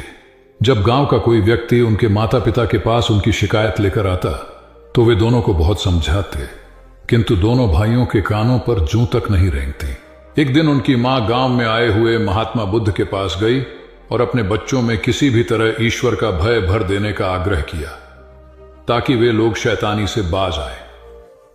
महात्मा बुद्ध ने मां से दोनों को एक एक करके उनके पास भेजने को कहा। मां ने अपने पहले लड़के को महात्मा बुद्ध के पास भेजा। वह जाकर महात्मा बुद्ध के पास बैठ गया। महात्मा बुद्ध ने उससे पूछा, ईश्वर कहां है? लड़के की कुछ समझ में नहीं आया और उसने कोई उत्तर नहीं दिया। तब महात्मा बुद्ध ने दोबारा यही सवाल कड़क कर पूछा, तो डर के मारे लड़का वहां से तेजी से भागा और भागते हुए अपने भाई के पास जा पहुंचा तथा बोला, भाई, तुम्हें पता है ईश्वर खो गया है और सब लोग इसके लिए हमें ही जिम्मेदार समझ रहे हैं। छोटा भाई भी इतना बड़ा आरोप सुनकर डर गया और उस दिन से दोनों ने शैतानी करना छोड़ दिया। कथा का सार यह है कि जब सीधे मार्ग से सुधार की राह न मिले, तो टेढ़े मार्ग का सहारा लेना ही सर्वथा उचित है। सेठ ने बुद्ध से जाना, सच्चा संपन्न होना। एक सेठ निसंतान था। अपार संपत्ति का मालिक होने के बावजूद सेठ का लोभ बरकरार था। संतान न होने का दुख उसे बहुत था और इस कारण वह न जाने कितने फकीर, बाबा और पंडितों के दर पर माथा टेक चुका था, किंतु नतीजा शून्य रहा। एक बार सेठ के नगर में बुद्ध का आगमन हुआ। सेठ ने उनकी बहुत ख्याति सुनी तो अगले ही दिन उनसे मिलने पहुंचा। बुद्ध को अपनी निसंतानता के विषय में बताया तो उन्होंने सेठ के सिर पर हाथ रखकर हार्दिक आशीर्वाद दिया। संयोग की बात कि कुछ ही समय बाद सेठ को संतान सुख प्राप्त हो गया। वह बुद्ध के प्रति आभार भाव से भर उठा। सोचने लगा कि बुद्ध के प्रति उपकार कैसे जताए। विचार करने के उपरांत उसने एक बक्से में बेशकीमती हीरे जवाहरात रखे और बुद्ध के पास पहुंचा। बुद्ध को प्रणाम निवेदित कर सेठ बोला, महाराज, आपकी कृपा से मुझे संतान का मुख देखने को मिला। मैं आपके लिए कुछ करना चाहता हूं, सो यह तुच्छ भेंट लाया हूं। बुद्ध ने हीरे जवाहरात देखते ही अस्वीकार कर दिए। उन्होंने कहा, मेरे लिए धन व्यर्थ है, इसे तुम ही रखो। जब सेठ अधिक आग्रही हुआ तो बुद्ध बोले, मैं निर्धनों से दान नहीं लेता। आश्चर्यचकित सेठ ने कहा, पर मैं तो निर्धन नहीं हूं, अपार धन संपत्ति मेरे पास है। मेरी तिजोरियां सोने चांदी, गहनों व जवाहरातों से भरी हुई हैं। रात दिन परिश्रम कर मैं इस संपत्ति को दिन दूनी रात चौगुनी कर रहा हूं, फिर मैं निर्धन कैसे हूं? तब बुद्ध ने समझाया, इसका आशय यह है कि तुम अपनी वर्तमान संपत्ति से तृप्त नहीं हो, और अतृप्त व्यक्ति निर्धन ही तो होता है, क्योंकि सच्चा संपन्न तो वह है जो तृप्त हो। बुद्ध की बातों ने सेठ की आंखें खोल दी। संतोष सबसे बड़ा धन और संतोषी सर्वाधिक धनी होता है, क्योंकि इच्छाओं का अंत निर्लिप्तता की परम सुखमय अवस्था को लाता है। एक बार गौतम बुद्ध से अभय राजकुमार ने प्रश्न किया कि क्या श्रमण गौतम कभी कठोर वचन कहते हैं। उसने सोच रखा था कि नहीं कहने पर वह बताएगा कि एक बार उन्होंने देवदत्त को नरकगामी कहा था, और यदि हां कहे तो उसने पूछा, जा सकता है कि जब आप कठोर शब्दों का प्रयोग करने से स्वयं को रोक नहीं पाते, तब दूसरों को ऐसा उपदेश कैसे देते हैं? बुद्ध ने अभय के प्रश्न का आशय जान लिया। उन्होंने कहा, इसका उत्तर न तो हाँ में दिया जा सकता है और न नहीं में। अभय की गोद में उस समय एक छोटा बालक था। उसकी ओर इशारा करते हुए बुद्ध ने पूछा, राजकुमार, यदि दाई के अनजाने में यह बालक अपने मुख में काठ का टुकड़ा डाल ले, तब तुम क्या करोगे? मैं उसे निकालने का प्रयास करूंगा। यदि वह आसानी से न निकल सकता हो तो बाएं हाथ से उसका सिर पकड़कर दाहिने हाथ की उंगली को टेढ़ा करके उसे निकालूंगा। यदि खून निकलने लगे तो भी मेरा यही प्रयास रहेगा कि वह काठ का टुकड़ा किसी न किसी तरह बाहर निकल आए। ऐसा क्यों? इसलिए कि भंते इसके प्रति मेरे मन में अनुकंपा है।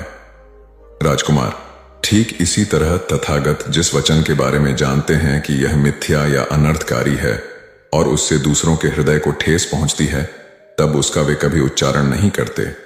पर इसी तरह जो वचन उन्हें सत्य और हितकारी प्रतीत होते हैं तथा दूसरों को प्रिय लगते हैं, उनका वे सदैव उच्चारण करते हैं। इसका कारण यही है कि तथागत के मन में सभी प्राणियों के प्रति अनुकंपा है। भगवान बुद्ध देव और मनुष्यों के शास्ता थे, परंतु सबसे पहले वह मनुष्य थे। मनुष्य बढ़कर देवता बनता है, यह प्राचीन मान्यता थी। आज भी हम मनुष्यत्व के ऊपर देवत्व की बात करते हैं, परंतु बुद्ध ने इस क्रम को पलट दिया। उन्होंने कहा, यह जो मनुष्यता है वही देवताओं का सुगति प्राप्त करना कहलाती है। देवता जब सुगति प्राप्त करता है तब वह मनुष्य बनता है। देवताओं में विलास है, राग, द्वेष, ईर्ष्या और मोह भी वहां है। निर्वाण की साधना वहां नहीं हो सकती। इसके लिए देवताओं को मनुष्य बनना पड़ता है। मनुष्यों में ही देव पुरुष का आविर्भाव होता है, जिनको देवता नमस्कार करते हैं। मानवता धर्म का उपदेश देने वाले बुद्ध स्वयं मानवता के जीते जागते रूप थे। यहां उनके जीवन से संबंधित खुद प्रसंग दिए जाते हैं, जिनसे उनके व्यक्तित्व में बैठी हुई गहरी मानवता का दर्शन होता है। भगवान का परिनिर्वाण होने वाला है। रात का पिछला पहर है। भिक्षु उनकी शैया को घेरे बैठे हैं। बुद्ध उन्हें उपदेश दे रहे हैं। कह रहे हैं, भिक्षुओं, बुद्ध धर्म और संघ के विषय में कुछ शंका हो तो पूछ लो। पीछे मलाल मत करना कि भगवान हमारे सामने थे पर हम उनसे कुछ पूछ न सके। कोई शिष्य नहीं बोलता। भगवान 3 बार कहते हैं, पर कोई भिक्षु कुछ पूछने को नहीं उठता। भगवान को शंका होती है कि कहीं वे उनके गौरव का विचार करके पूछने में संकोच तो नहीं कर रहे। इसलिए वह कहते हैं, शायद भिक्षुओं, तुम मेरे गौरव के कारण नहीं पूछ रहे। जैसे मित्र मित्र से पूछता है, वैसे तुम मुझसे पूछो। बुद्ध अपने शिष्यों की समान भूमिका पर आ जाते हैं। उनकी यह विनम्रता मनुष्य धर्म की आदर भूमि है। बुद्ध ने अपने को भिक्षुओं का कल्याण मित्र कहा है, जो उनकी मानवीय सहृदयता और विनम्रता को सूचित करता है। एक दूसरा दृश्य भी उसी समय का है। चंद कर्मार पुत्र के यहां बुद्ध ने अंतिम भोजन किया था।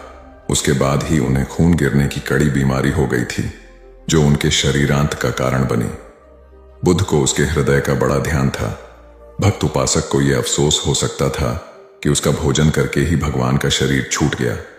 इसलिए आखिरी सांस लेने से पहले उन्होंने आनंद को आदेश दिया, आनंद, चंद कर्मार पुत्र की इस चिंता को दूर करना और कहना, आयुष्मान तूने बद्धा लाभ कमाया कि मेरे भोजन को करके तथागत परिनिर्वाण को प्राप्त हुए।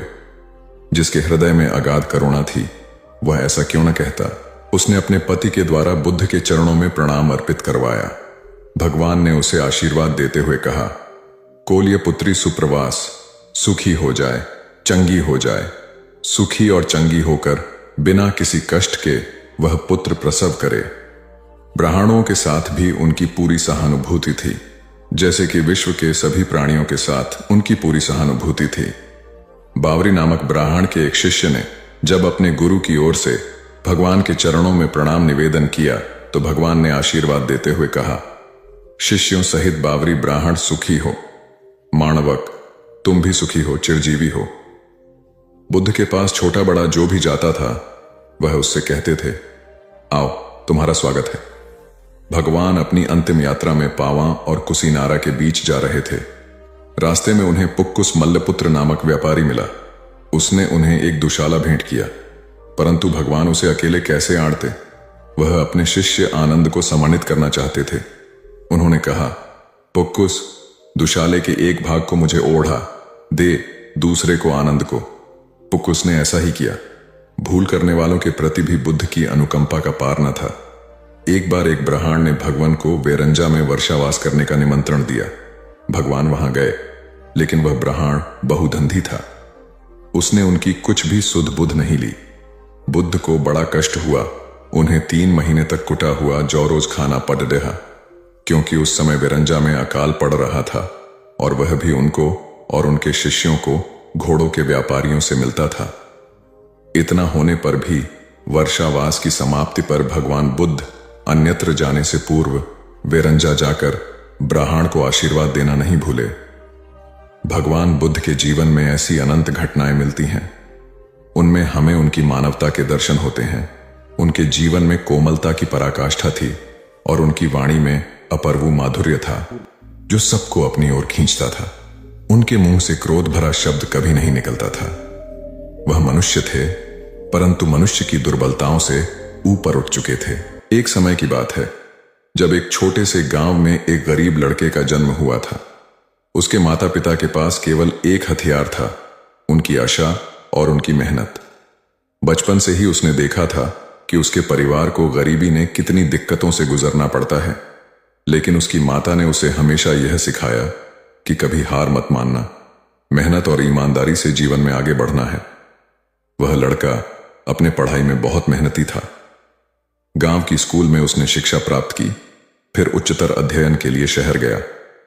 वहां पढ़ाई करते करते उसने अपने अद्वितीय धैर्य और जिज्ञासा से एक स्थान बनाया। वह अपने सपनों को पूरा करने के लिए निरंतर प्रयासरत रहा।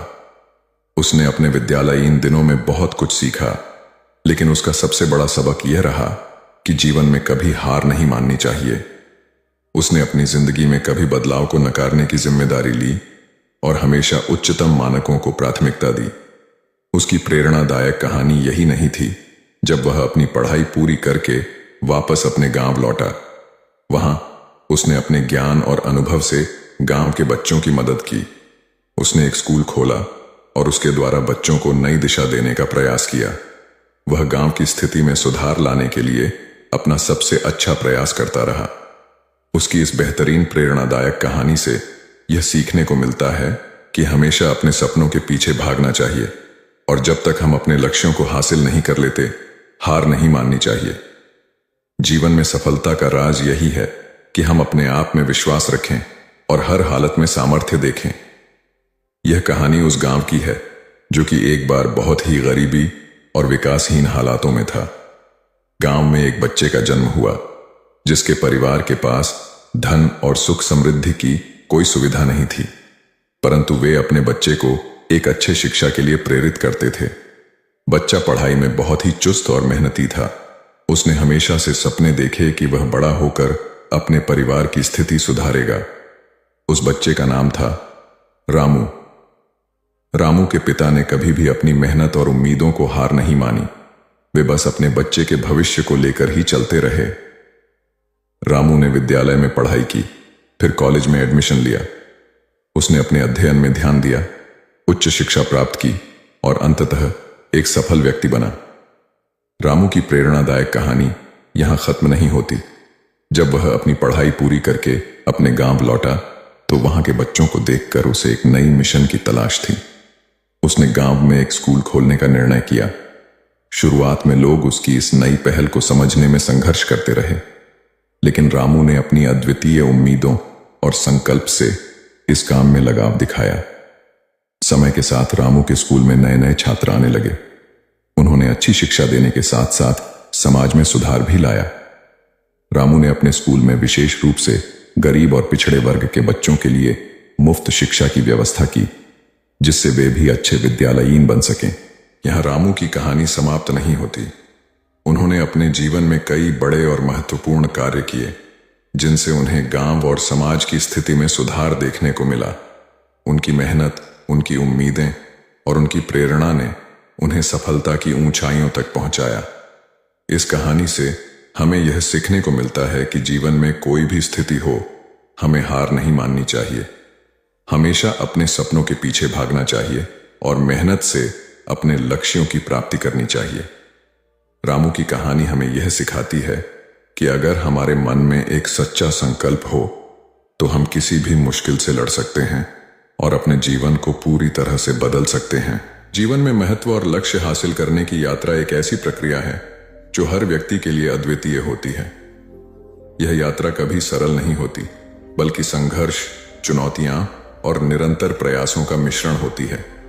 जब हम अपने लक्ष्य को हासिल करने के बारे में सोचते हैं तो हमें समझना चाहिए कि यह केवल एक दिशा नहीं है, बल्कि एक आत्मसात प्रक्रिया है जो हमें हमारी क्षमताओं को पहचानने और उन्हें परिष्कृत करने में मदद करती है। लक्ष्य प्राप्ति के इस सफर में सबसे महत्वपूर्ण बात यह है कि हमें अपने भीतर की शक्ति को पहचानना होगा। खुद पर विश्वास रखना, सही दिशा में काम करना और मेहनत को प्राथमिकता देना ही सफलता की कुंजी है। किसी भी बड़े लक्ष्य को प्राप्त करने के लिए हमें पहले अपनी सोच और दृष्टिकोण को बदलने की आवश्यकता होती है। सकारात्मक दृष्टिकोण और समर्पण से ही किसी भी कार्य में सफलता मिल सकती है। महत्वपूर्ण यह नहीं है कि हम कहां से शुरू करते हैं, बल्कि यह है कि हम किस दिशा में आगे बढ़ रहे हैं। सफलता का कोई निश्चित समय नहीं होता, यह हर व्यक्ति के लिए अलग होता है।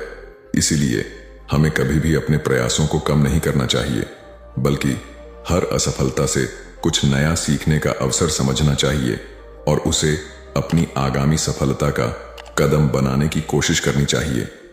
कभी कभी हमें लगता है कि हम अपनी पूरी शक्ति से काम कर रहे हैं, फिर भी परिणाम इच्छित नहीं मिलते। ऐसे समय में आत्मविश्लेषण और सुधार की आवश्यकता होती है। हमें यह समझना चाहिए कि हमें सफलता के रास्ते पर निरंतर सुधार की आवश्यकता होती है। यही वो समय है जब हमें अपनी कड़ी मेहनत और प्रतिबद्धता पर विश्वास रखने की आवश्यकता होती है। अंततः लक्ष्य हासिल करने का मतलब सिर्फ एक उद्देश्य को पूरा करना नहीं है, बल्कि यह एक ऐसी यात्रा है जो हमें स्वयं से मिलवाती है। यह हमें हमारी कमजोरियों से लड़ना और हमारी शक्तियों को पहचानने में मदद करती है। एक बार जब हम अपने लक्ष्यों को प्राप्त कर लेते हैं तो यह केवल सफलता का प्रतीक नहीं होता, बल्कि यह हमारी आत्म उन्नति का प्रमाण बनता है। इसलिए महत्व और लक्ष्य को पाने के इस सफर में हमें कभी हार नहीं माननी चाहिए। यह यात्रा केवल अंत में सफलता तक नहीं पहुंचाती, बल्कि हमें हर कदम पर खुद को बेहतर बनाने का अवसर देती है।